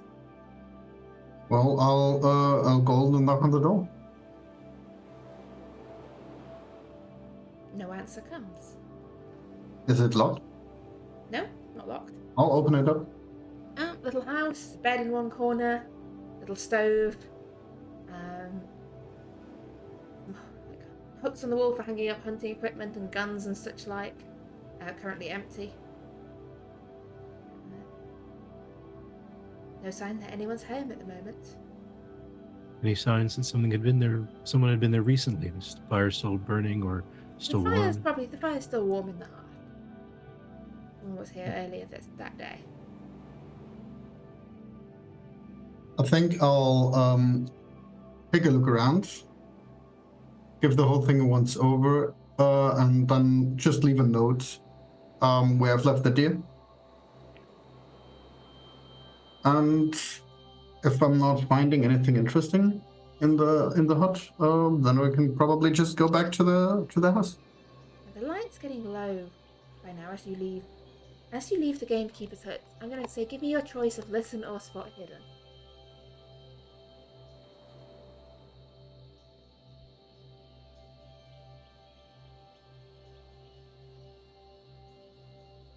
Maximilian, you catch a glimpse of movement, but John, you hear it first. The sound of someone creeping and edging their way through the undergrowth. Close to there's a house, there's this low stone wall, and then there's woodland beyond it. And you can hear someone in the rustling in the undergrowth, just by that stone wall. Max, can you hear that? There's someone approaching. Mm-hmm. There's someone approaching us from. And I show which direction. I saw movement. I'm gonna take like a look out of the corner of my eyes towards where the movement was. And I'll try to move in a way that keeps stuff in between me and where the movement was. Because I really don't fancy getting shot at again. Okay, I'm going to say it's not stealth, but it's essentially, I'm going to treat it as a stealth roll. You're trying to edge and sneak and keep things between you. Oh yeah. Oh boy. Let's see. Come on. Nah. You get Open terrain. fairly close, and as you edge closer, there's the sound of a gunshot. I'm going to take one last shot at you. What are you doing? Yeah, drop to the ground. Give me a dodge roll. Yeah, that's not gonna work. This time, the bullet clips you. Let me see actually if it would hit. Very good point. Nope. The bullet goes wild. They rolled an 80. The bullet goes wild. You hear a panicked rustle of movement from the undergrowth. Yeah, fuck you, mate. I'm gonna. You see someone in gamekeeper's colours leap up the other and go hurtling into the woods, trying to run away. I'm gonna give you 2 points of luck for that. Okay, roll me the damage on it.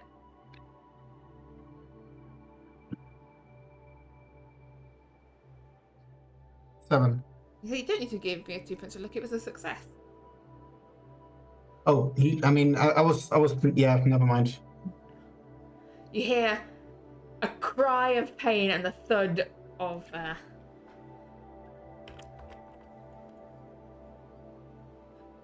someone hitting the ground just inside the woodland.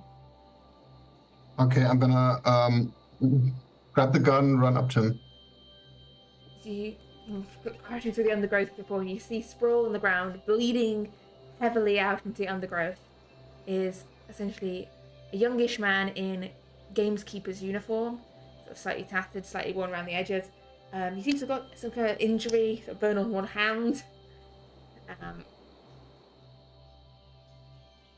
But he's also unconscious, and not in a good way at all.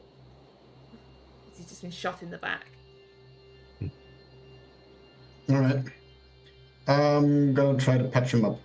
Okay, give me a first aid roll, please. Let's see. I'm gonna give you the 2 points of luck for that. Yeah, you've got him patched up. You've got the bleeding stemmed a bit, but it's still a major wound. It's still serious. You hear a vague mutter. I'm gonna get them. I will. I'm gonna leave another note, this time on him. I'll aim for the head next time. So you're just pinning a note to him? Why not? Okay. Are you leaving him there in the woods? The groundskeeper's place wasn't that far away. I think I'm just gonna carry him over and put him in his bed. Yes. Hmm. Drag him back to the gamekeeper's bed.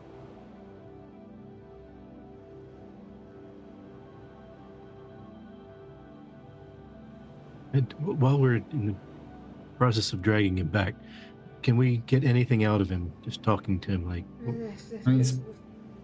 are you trying to ask him? Ask away. well, like, who are you getting? Who are you after?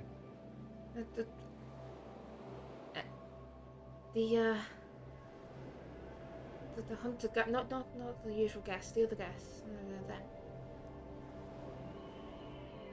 Who wanted who wanted them killed? I don't know who they are. And mutters What? and murmurs. I don't know.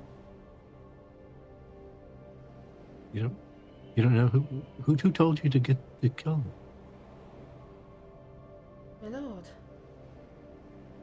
Moms. Oh, You're Moms. sure about? he lapses into unconsciousness. Well, there we have it. All right. Yeah. So let's just go back to the house. At this point, I'm you've got not- quite a lot of blood on you from where you've been carrying the injured man. It came from the Oh. deer. Hmm? It came from the deer. Yeah, that's the deer, clearly. We don't have any DNA tests yet, so I'm probably fairly certain they're not gonna notice the difference between human and deer blood. Don't forget gonna- it's pouring rain right now, so that'll wash some. It is raining quite a bit. Perfect. Everything's fine. I'm gonna, brush some of that off, and I'm gonna pull off the bracelet that I have on my arm, and I'll hand it over to John. I'm not sure. This is probably better for somebody with a bit more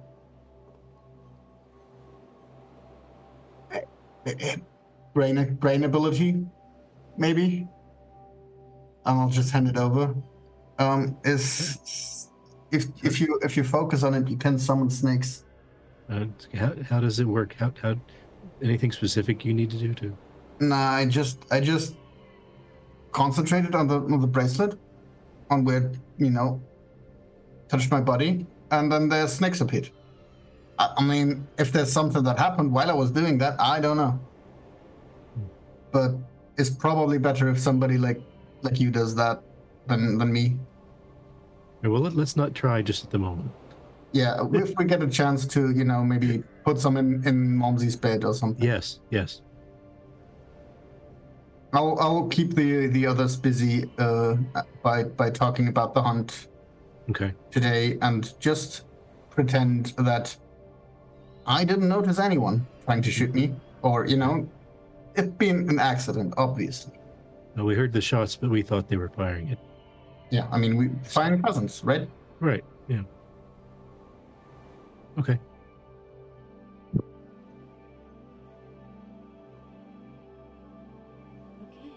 So you arrive back to the house. Last of all, as it's getting late, close to evening. And it's this point that your host, Malmsey, makes his own appearance. Coming downstairs. It seems he's been back in the house for a while. Coming downstairs into the main hall and through into the snug. everyone's back. Everyone's back. Good. Well, did you manage to bring anything down after I went to? I mean, yeah. I brought down the deer. Oh, good. I'll get Walter to. Yeah, I left a note at the groundskeeper's house, where I've left it, but I didn't find them there, so they probably come around. Walter was with me. I was having a word about his son. Ah, I see. I mean, that makes sense. Yes. Yeah, Lad but fancies himself a gamekeeper, but he's not really quite got there yet in terms of trigger discipline. they'll grow up at some point. So sorry about almost catching you back there. You know, missing a shot happens to everybody. Yeah, but well, yeah, terrible way.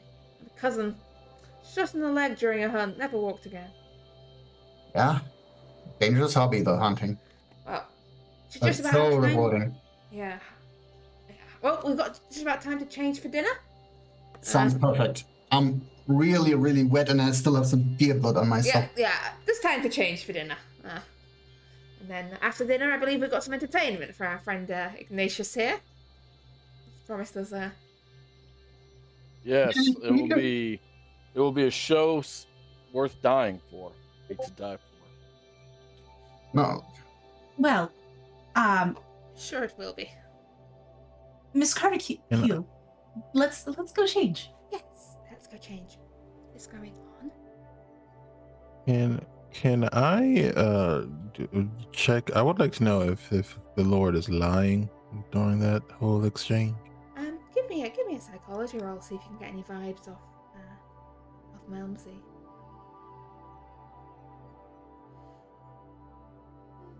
It's hard to be sure. He seems pleased about something.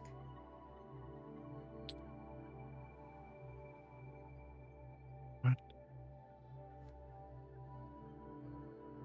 But yeah, you have time to change for dinner. Is there anything anyone else would like to do before dinner? While I'm changing quickly so that I can speak with Janet about what's going on. What's going on? And I'm checking around to make sure nobody is listening. Well, they found the mirror. They also found a ritual book, it looks like. So it looks like he is trying to control dreams. I don't remember a ritual book when I found that it was just in a case in the library. They said they had to go down the stairs. That doesn't make any sense. Maybe he moved it. Maybe he realized I found it and didn't want anything else to find it. Well, the fact that that accidental gunshot towards Mr. Johnson. You think that was an accident? You think he's trying to I don't think so. Shoot Johnson? I think he was meant to be, if not killed, then mined significantly. Did Johnson shoot one of his relatives or something? No, I think there's a disagreement between Johnson and Malmsey. But I'm not sure exactly what I wasn't there. Look, he shot Tom and he shot me in the face, so it's not so far-fetched. I can think of many people who have good reasons to try and shoot him. True. Some people would disagree with him. I was briefly tempted myself when we were out hunting. I'm glad you didn't. Probably for the best. But we should probably make our appearance downstairs. Just be prepared for anything. Right, let's go down. And you head down for dinner. Did anyone else have anything they wish to do before dinner? Do we know, or do I know, where Malmsey's chambers are? Relative to where our guest. You don't really know the layout of this place. You could ask, or you could try and just hunt around till you find them. But you've not been here before.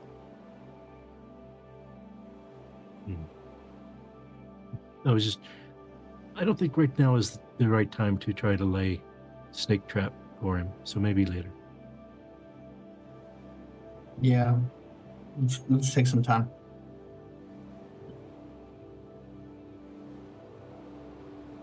Anyone else? Anything to do before dinner? I mean, I'll Sorry.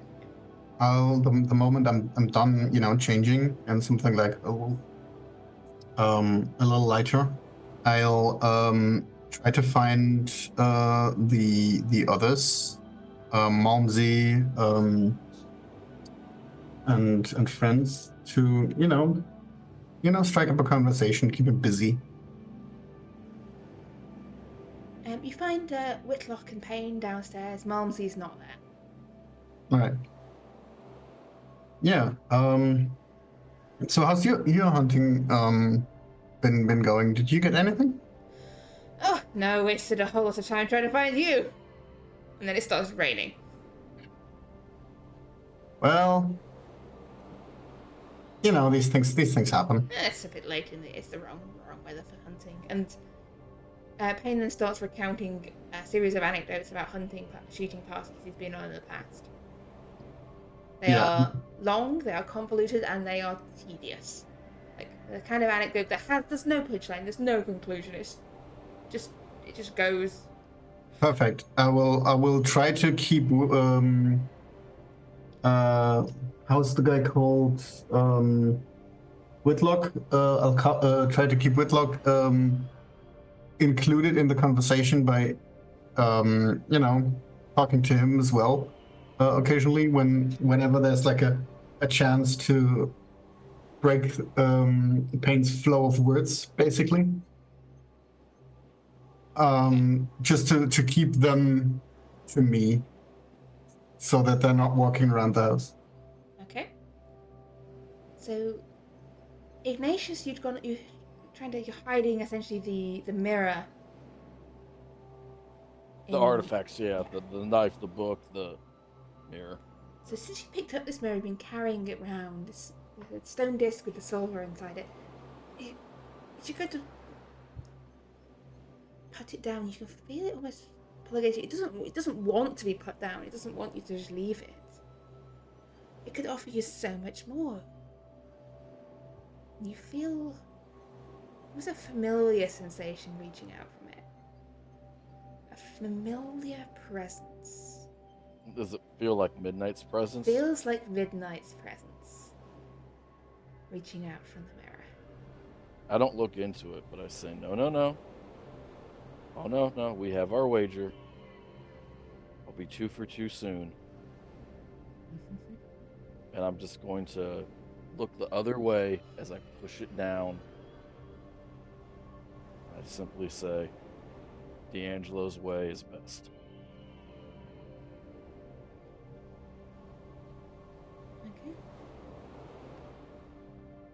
So, unless anyone else has any further things they wish to do. Can we tell if when any of the rest of the group are anywhere near their rooms, just so I can have a chance to talk to them before dinner? So Maximilian's gone downstairs. He's keeping the others are around in their rooms. I think Elsie and Janet had gone downstairs. But I think Okay. D'Angelo and Ignatius are still around if you wish to catch them before they go down for dinner. I would like to. And probably Hugh. He's probably upstairs. And Hugh. Hugh's just in a corner, just questioning his whole life. So, Ignatius, D'Angelo, we found out who was trying to shoot at Vex. Yeah, they're all gonna die anyway, so it's not a big deal. If we're not careful, we all will. No, we're fine. No, I John? beg to differ with you. John, this is you just have to trust me. Okay. Maybe my track record of saying trust me isn't the greatest. John. Yes. John Greens. Yes, Ignatius. Rest assured that I am or Embereth or Ignatius. I have many names and many titles and many sins. Anyway, rest assured that tonight we are putting a large portion of this to bed. Let's hope so. I've seen the light, Malmsley, literally and figuratively.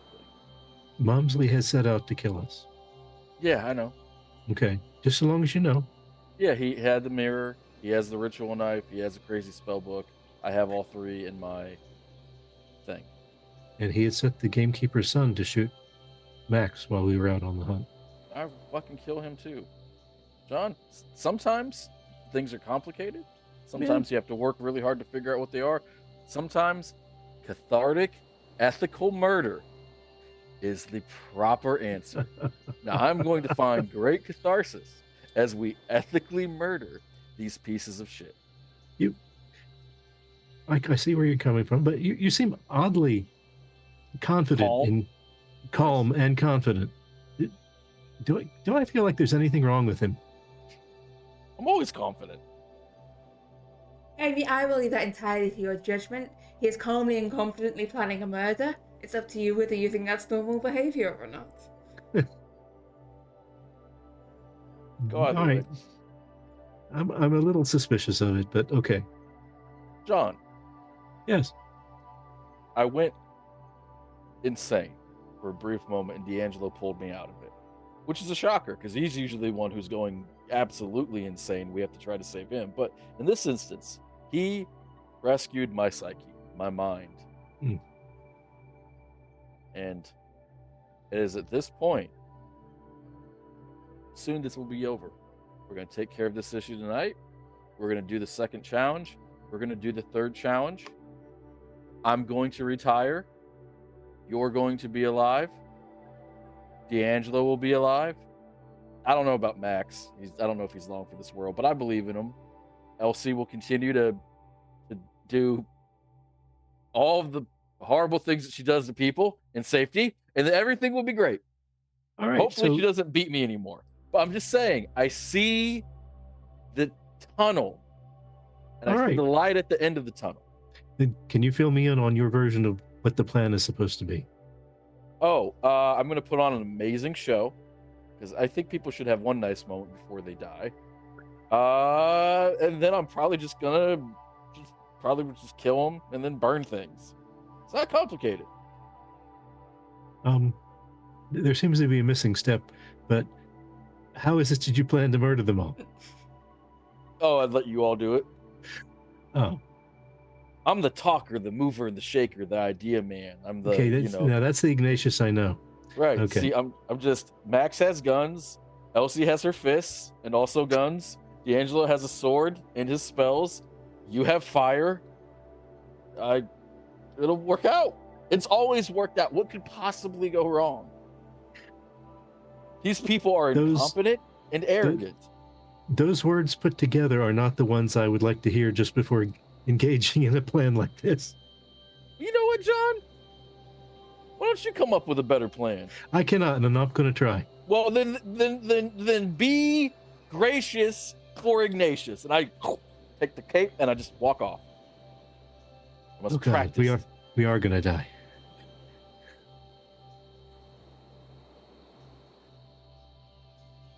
Is D'Angelo anywhere around? Sure. We can be around. We can have a conversation. Okay. D'Angelo, what have you done with Ignatius? He's off his rocker. I believe Mr. Ignatius saw something within the mirror that he was not properly prepared to deal with, and I believe he is all right, though I do not know if my attempt to help him has overestimated my influence over his mind. But for now, it'd be all right. Well, he seems to have this plan of eliminating our adversaries this time. Just be aware that I think our adversaries also have a plan in place for eliminating us, no matter which side gets to execute first. We found who was trying to shoot Max in the forest. He's not a problem anymore. But he was tasked by Malmsey to kill him.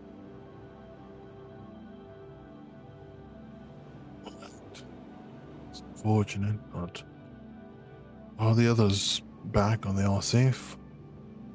Max is back and safe. I haven't seen Elsie yet. I don't think. She was fine earlier. Okay. Yeah, we're all back then. Well, I suppose we should do what we can to keep everyone safe for as long as possible.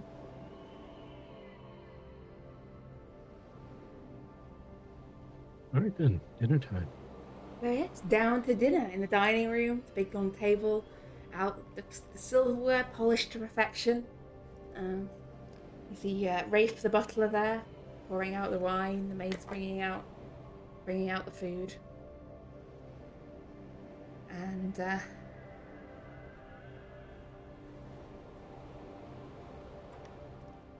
Momsy's sort of sitting at one end of the table. Spaced everyone else out around the table, although, you know, you generally outnumber the other people.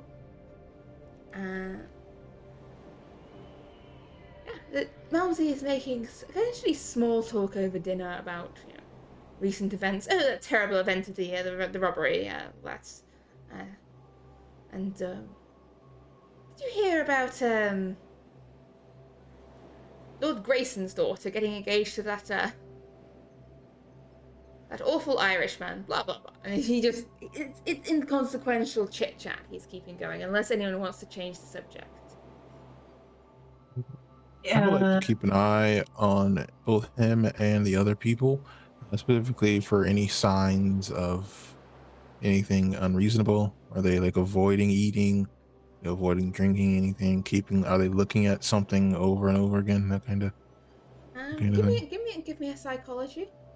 Is this directed against all three of like your host and his other guests? Yeah.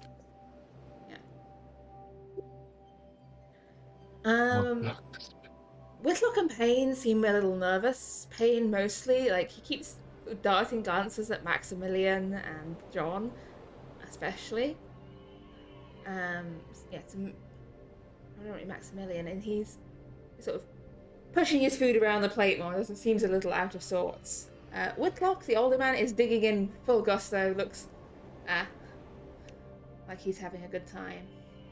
Malmsey seems fine. Drinking, eating, doing a lot of talking. Just whenever there's a lull in the conversation, he starts a new topic.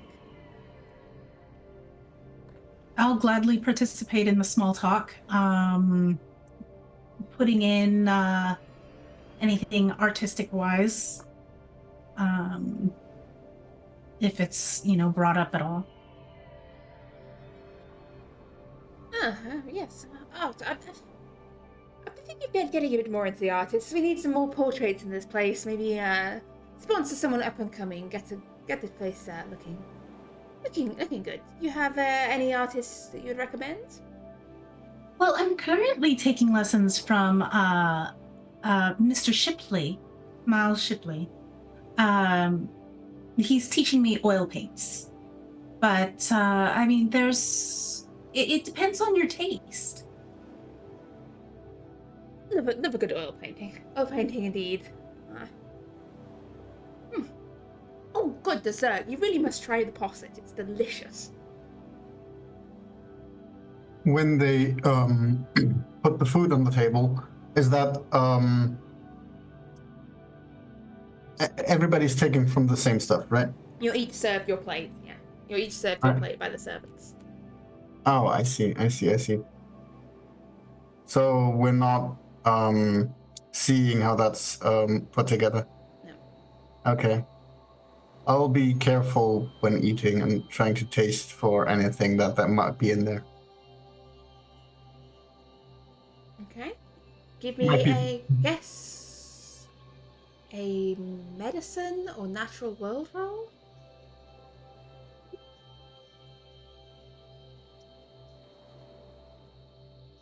There's a curious taste to the wine. Yeah, I'll just leave the wine be. I'll just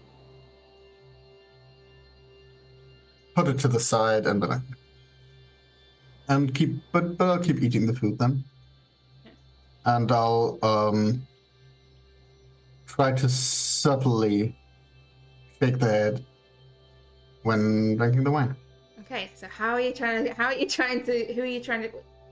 I'll how are you trying to pass this message along, and who to? I'll keep eye contact with each of my friends, and holding the glass in hand, I will just slightly shake my head. Okay, so let's say who's across the table from you? Ignatius, give me a psychology roll to try, or I guess a spot hidden or a psychology to try and like understand what is. Can I do spot hidden? Yeah. Extreme. Okay, Maximilian is signaling you about the wine. Okay. Be honest with me. How much of the wine had you drunk before this point? So Ignatius actually canonically is not a big wine drinker, and he has actually said that he's more of a whiskey or a beer type of guy. So I have a quick question. How or I want to do something, but I don't know what the right role is. I think it's charm. But so since he signaled, since I know that the wine is bad, and I always bring my own booze with me, I want to try to charm our hosts into having a less typical dinner experience and being like, the wine is good and all of that, whatever, but proper whiskey is what people. Of course, there'll be whiskey after dinner, of course. Oh no, there shall be whiskey now! And I pull out. It's good. He just looks at you utterly appalled, like you've just brought your own whiskey to a dinner party. This is not done. I brought my own whiskey for us. It is part of the entertainment of Ignatius. I want to try to charm. Rafe, I want to take the whiskey. Yes, roll me a charm roll. See how this comes across. Big buddy. Extreme. Yes, this sounds like a splendid idea. Rafe will take it. We'll get some glasses, and we'll have it just after the dessert. We shall have it now, my brother. And I grab a glass. I'm not even. This is one of those things where it's better to ask for forgiveness. So he's permission. walked over to your offer, but he's still. I'm pouring. Then if you abstain, you abstain. And I go around the table specifically. I wouldn't leave anyone out, but I would specifically pour a glass for all of my compatriots and say, drink Ignatius's whiskey. This, I actually have a stake of ownership in this. There's a big announcement. I've been sitting on this for quite some time. Drink this, my brethren. And you see, like, Weldon Pay give it a sniff and, like, looks to Malmsey. You see Malmsey just gives a slight shake of the head.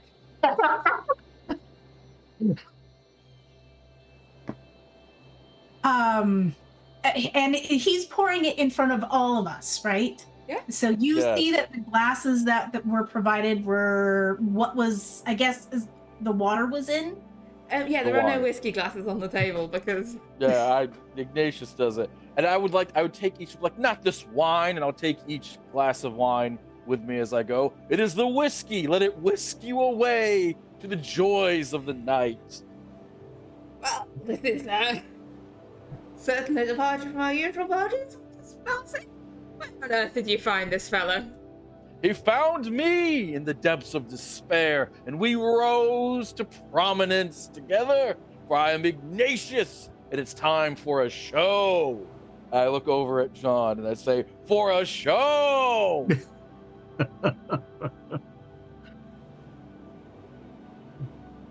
And I'm, of course, in my finest magician's attire. No, indeed. Well, let us retire to the drawing room.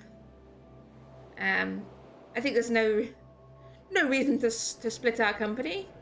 We'll all retire. We can save the port for later. Yes. Wouldn't want the ladies to miss out on the entertainment. Well, the joke there, but I'm not making it. Let's. Does anybody offer their arm to the ladies? I think there's only two of us. I offer both arms to the ladies. D'Angelo I'll will take the arm also of one offer of the other guests. Hubert will offer his arm to Elsie. Like, I don't. And he looks rather pale. Probably couldn't I handle don't know. whiskey. Just go with it for now. I don't. Everything's very blurry. And as he like offers you his arm, he like starts to slump to one side. I am going to try to hold him up. Does he seem to faint? Yes. Mr. Carnahow? Hubert, you're alright. I try to wake him up, smacking his face. He is. Give me a first aid roll. He appears to be out cold.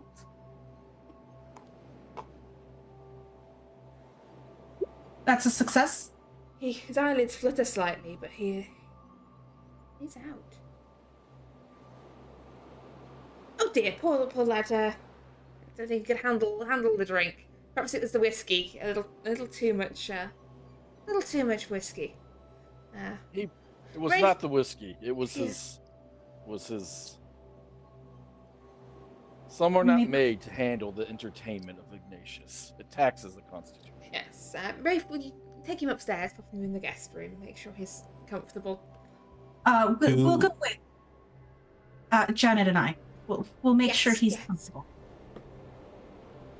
Do Momsy and his guest look genuinely surprised by this? Oh, give me another psychology roll. This is just the D'Angelo trying to read people what you think. I can't have anything today. It's hard to tell. In the confusion and the chaos, it it's every- hard to tell. You're not feeling quite on top of your game at the moment. I've given it everything. There's nothing left.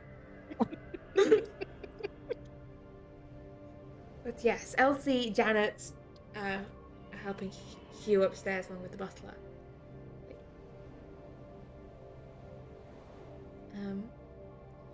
Janet sort of whispers to Elsie. He drank the wine. He wasn't paying attention to Maximilian. Also, he doesn't really like whiskey.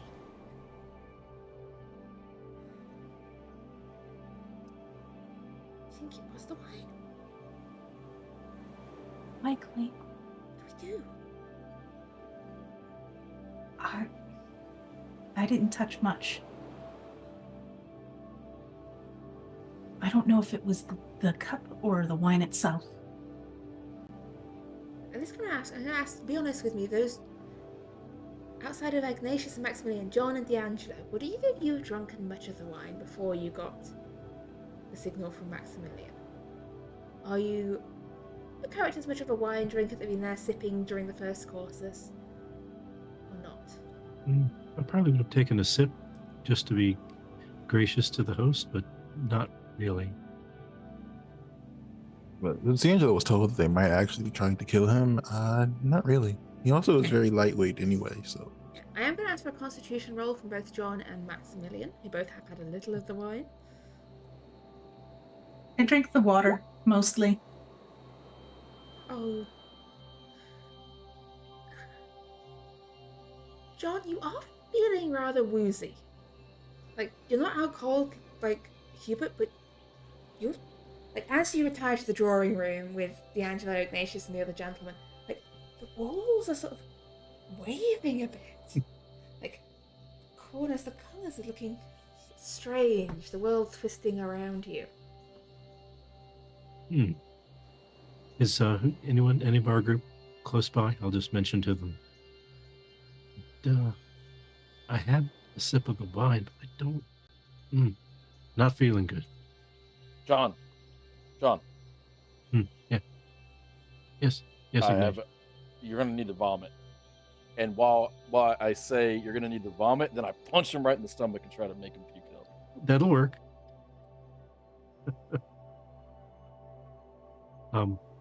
Not having. It just goes wherever I happen to be pointed at the moment because I wasn't expecting it. You hear a yelp of alarm from when the like, good God! Ah, Those are my best Oxfords. All right, time for a show, everyone. Time for a show. I need to go. I need to go change my shoes. Sorry, I will be back. Oh. Who Who's was just that? leaving? Weldon Payne, who just got his shoes vomited on. Good. So yes, currently it's John, D'Angelo, Ignatius, Maximilian, Sir Whitlock, and Malmsey in the drawing room. So, Payne is left. I would, close the door behind me as I enter the drawing room. So, So- the show. Do you need a moment? Do you want to go have a lie down, Mr. Greaves? I'll be okay now. You look a little do. green around the gills. Yeah. But I feel better now. Thanks to Ignatius. Elsie, if you wish to return downstairs and join them, you may. Is Janet going to stay with her brother? I'll stay with him. I'll keep an eye on him. That's fine then. I'll go downstairs, and I will join the magic show party. If you enter the room, there's weirdly might smell of vomit in the air. And there's a maid just like cleaning a patch of the carpet in one corner. Oh, sorry. So, it's customary for a magician to start his show with a rudimentary trick, something just to warm up with. Pick a card, any card, and who is the closest non-party member to me, Keeper? Malmsey. Malmsey, Lord Malmsey, pick a card, any card. Okay. I go through the what card was it joke, and I'd like to, or like bit, and I'd like to make a magic trick roll, if that's okay. Yes, go for it. Basic success. Yeah, you've got basic success in whatever trick you're doing here. It's effective. Simple. Let's up the ante. I take out a second deck. I start shuffling them. I go, pick a card and another card. Very good. You're so good at picking your spots. I'm going to spend the 1 point of luck I need. And so you don't have to keep rolling for magic. Essentially, Okay. You can keep. Gotcha. The magic show is effective. Is anyone essentially trying to do something other than watching Ignatius's magic show, or is Ignatius himself trying to do anything other than entertaining his audience with a magic show? One of the things I'm trying to do while I'm doing my show is I'm trying to look for a moment of vulnerability from Malmsey, or try to elicit. Actually, here's a better way of putting it. I'm trying to, like when I said, like, you're so good at picking your spots, every time I do something, I try to throw in like an innocuous comment, or a comment that would be seen as innocuous, but might be a little barb at him to see if I can provoke a reaction. And it's like low-key antagonize him. Almost like I know that I want you to know that I know type of thing. Okay.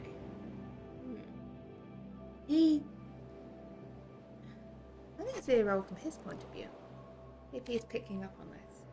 He can be completely oblivious to what you're trying to do here. That is infuriating. I would probably do another trick, and then I would make the comment like, one of the keys to magic is timing. It's keeping people looking at one thing while another thing is happening.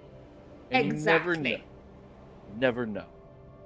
And when I say that, I would like to put the cards away. I'd probably pull out my wand, and I'd say, do you know where the magic is in the wand, my lord? There is no magic in that wand, it's a trick. There's no magic in it, it's just a trick? Yes. Do you think it could still be effective, though? Oh yes, tricks can be very effective. I agree, and I'm going to jab it into his eye. Okay. Give me a writing brawl essentially here.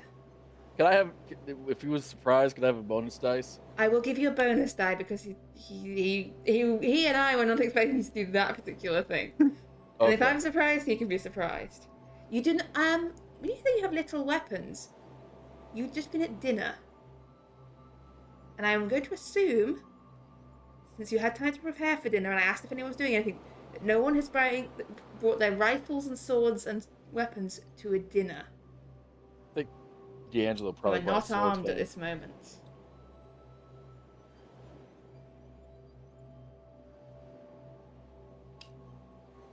Okay, let's see. Yeah, you jab forward and he just bats you out of the way and goes, mind where you're pointing that thing. Oh, sorry. I have that problem a lot. I think perhaps it would be time to call it a night. Yeah, looks like he drank a bit too much. Yes. The whiskey was quite strong. Well, let's retire for the night then. And yeah. We'll enjoy a bit of breakfast tomorrow and then take the first train. Or maybe the second, depending on how early the first train. The train at around 10. Oh yeah. We'll be able to make that, right? It'll be fine. Yes, well, I wish you all a good night's sleep and pleasant dreams. Certainly to you too. Thank you. You too. And keep that fan away from sharp-pointed objects. Well, we try. Constantly. Did I do a psychology check when he said on sweet dreams? Yes, you can. I don't think I've ever made one of these rolls.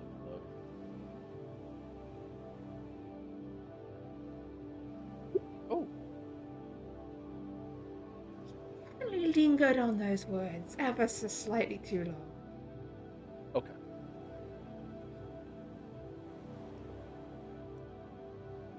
So yeah, are Are you? any of the rooms conjoined? They're all essentially on the same hall in the guest wing.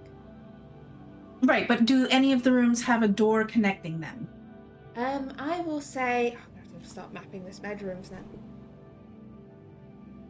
I will say that you probably wouldn't have put Elsie in one of the rooms joining another. Actually, yes, there's a bathroom in between your room and Janet's room that has like 2 doors into it. Windows. Room, bathroom, room. Yeah, as you head back upstairs to your rooms, unless anyone interrupt me at any time if you want to do something. D'Angelo rearms himself. Okay, well, as you get back up to your rooms, there's something very striking that you see. Someone has been through your belongings. Your clothes are out of their cases. Your belongings just sort of scattered and moved across the floor. Someone has been through your belongings. I'd like you each to make me a luck roll here. Individually. Yes, individually. It's not very nice. Nice. The one we needed worked. I'd like anyone who succeeded may pick one item, a weapon or other item of such, that whoever was searching did not find. Ignatius, as you have extreme success, this can be any item you want of any sort. What did I they feel not like find? I don't think they found the mirror. They do not have the mirror.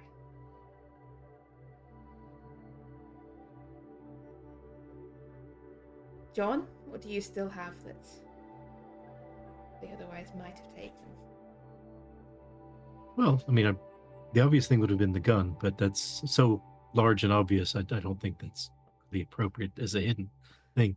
I guess just I really didn't have anything else. I wouldn't care. You could, Would it care could that still much be the about. gun. They could have just overlooked it on the grounds that they saw your gun. They just didn't take it because they know it's your Okay, gun.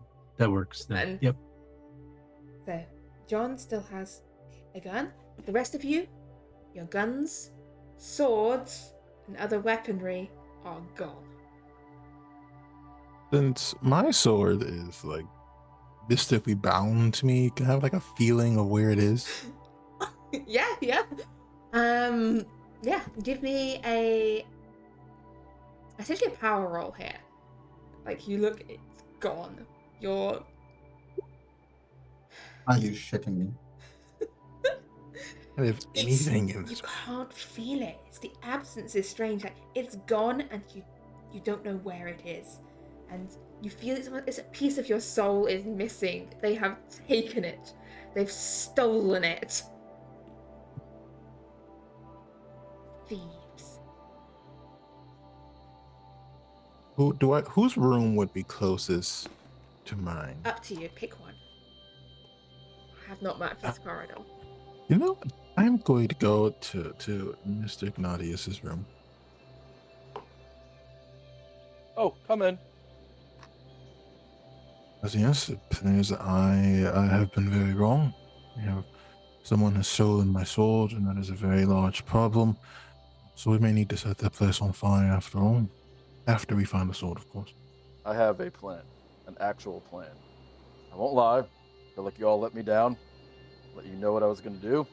I could have just jumped him right then and there after I poked him in the face with my wand. I regret the phrasing of that. With that being said, I have now come up with another more traditional plan. Tonight, I shall disguise myself as one of the peasants who works here, or whatever the fuck they're called. I shall sneak about, and I shall light this place ablaze. That's my plan. All right, you are a rather not very sneaky person, but that could work. But I'm incredibly sneaky. I'm just flamboyant. Oh. My skills sometimes work against one another. It's just the nature of Ignatius. Of course. If the goal is to only be unseen, I could create a fog that would obscure us, in which case I know we that would spell. then be able to move freely and This is do true. what we must do. I think we should kill Malmsey, like, directly tonight, though, however. I think that is correct. I think that is very, very correct. I don't want to sound unhinged. After we but I find the said- sword. Yeah, no, we need that sword. I know it means a lot. Why did you not take it with you? It's a sword cane. Why didn't you take it with you? To be fair, it's not a sword cane. It is a literal sword. What? The details mean nothing.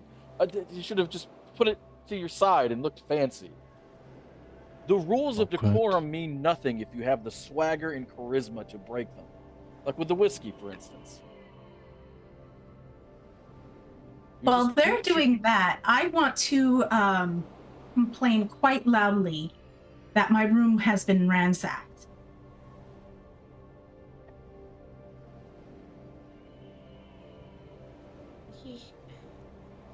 The rest of you can hear Elsie complaining quite loudly that her room has been ransacked. And I, I will go find Malmsey and say, complain. So you're going on your own to find Malmsey. Yes. Okay. I go to John. Max, is your room torn apart too? Yeah, my gun's gone. I still have mine. You're much better with them than me. I don't like revolvers or pistols, whatever. I mean, just feels wrong to me. What I was considering, we should, as we should use the night, and maybe these snakes, you get control over them, Okay. and you can just sneak a couple of them below the doors, and just have them attack the guys. Keeper, are we on the second floor or first floor? You're on ground floor, first floor. You're on the first floor. Okay. All right. Can- Max, can you? Let the misunderstandings in the past. Right. Games I've played. Max, can I hold my just sort of out the window so they kind of go out in the yard. Can you give me some help on how I use this thing? Just, I mean, you have it on you. You put it on, Mm-hmm. and you just feel for it, and then you put like, you focus on it, and you put like, it's feeling like you, have you focused on something like hard and felt a bit drained afterwards? Mm-hmm. Like that. Okay. And then it just drops them right in front of you. Okay. Well, I'm gonna if I can open the window and just try doing it so they drop out the window instead of into the room with Holding us. your arm out the window and summoning snakes. Yes. Yes, I believe. Let me just check the rules for the snake bracelet. I think it was 1 snake per magic point you put in. Yeah. So how many magic points would you like to put into this circuit? But I would like to use one Yes. just to verify that it works. The gold ripples, and the snake drops from the thing, falls out the window. Okay, so I get how to use it then. All right. I get it. Okay. Well, as So you're practicing with snakes and making plans upstairs, Elsie had gone to find Malmsey downstairs. You can hear voices from the drawing room as you draw near. Are you going straight in? You can hear Whitlock and talking to Malmsey. I'm going to knock once before entering, without even waiting for them to summon to allow So permission. you sort of Whitlock seems to talking. This has gone beyond the ridiculous. This has gone into the absolutely insane, Malmsey. Have you lost your? Oh, Miss Smith. I would like to complain that someone has gone through my room and taken some valuables. Ah, yes. There was a slight issue. Seems that earlier, whilst there was a hunting party was on, someone stole from my private collection. I unfortunately had to send the servants through to see if they could recover the item. I apologise for any mess they have may have left behind. My personal rifle has been taken as well. Oh, I put the guns down in the gun room just for safety, just in case in case anything, any arguments break out. It's not very safe to be keeping them up in the rooms. Why didn't you say something then? Oh, sorry, it slipped my mind. I was going to say something after dinner, but what with the whole whiskey fiasco and your friend nearly stabbing me in the eye, I completely slipped my mind. I apologise profusely. I'm really sorry. You will, of course, have them returned to you before you leave.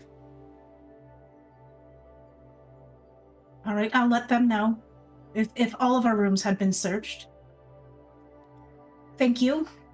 Have a good evening. And I'm going to shut the door quite... one more thing.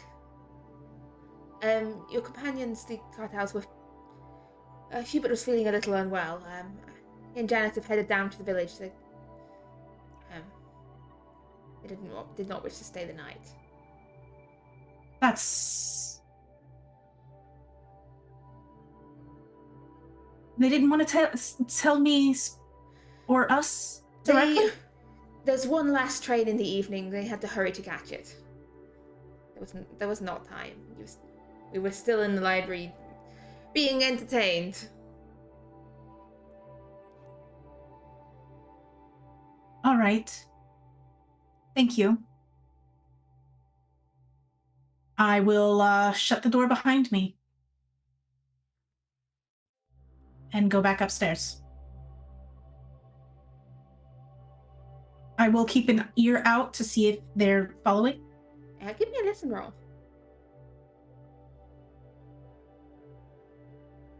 That's a success. They're not following. You do catch. Essentially, as soon as you've walked up the hall and started to turn the corner, you're out of actual earshot, you can't make out what he's saying, but you hear Whitlock start talking again. And it sounds like he's angry. Like he's berating Malmsey. I'll remove my my shoes, and I'll walk back to listen. Okay. You head back close to the door. You can hear it now. Best case scenario is we get out of this place alive, and they continue to pester and harass. Worst case scenario is we're all dead before morning. Bringing them here was the stupidest thing you could have done, Malmsey. And you should have warned me. If you had a plan, you should have warned me. You should have had a plan before starting this. This is a mess. An utter mess. And I, at that point, turn around and I hitch my skirts up and run up the stairs, and go first to whomever is closest. Okay. You can pick whoever.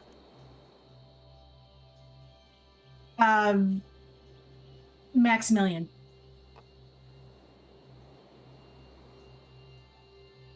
Yeah, I'm together with John in his room. All right. I'm going to run to you directly. All of our weapons are in the gun room for safety. They have no plan, and apparently Janet and Hubert left during the magic show.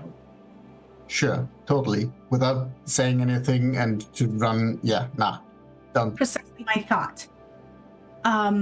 They have no plan exactly for what's happening right now. All right. So my plan was to use the bracelet to kill him in a natural way. By snake bite, or, All three of them are in the drawing room at the moment. all three of them. Mhm.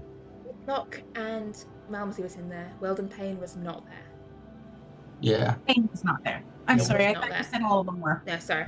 Payne Too left. many moving pieces. He you've not seen him since he left earlier after John threw up on his shoes.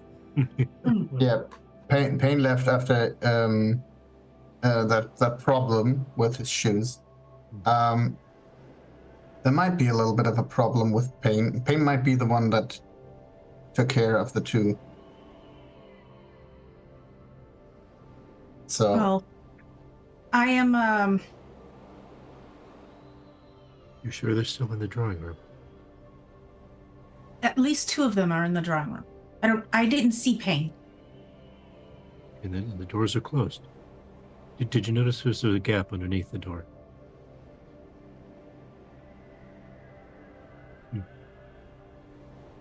Yes. Let's if they're still engaged in argument, I'd like to go down there and Okay, well, as it is, we are running out of time tonight. So I believe we will have to leave any beginnings of the attempts to murder them before they can complete murdering you for next time.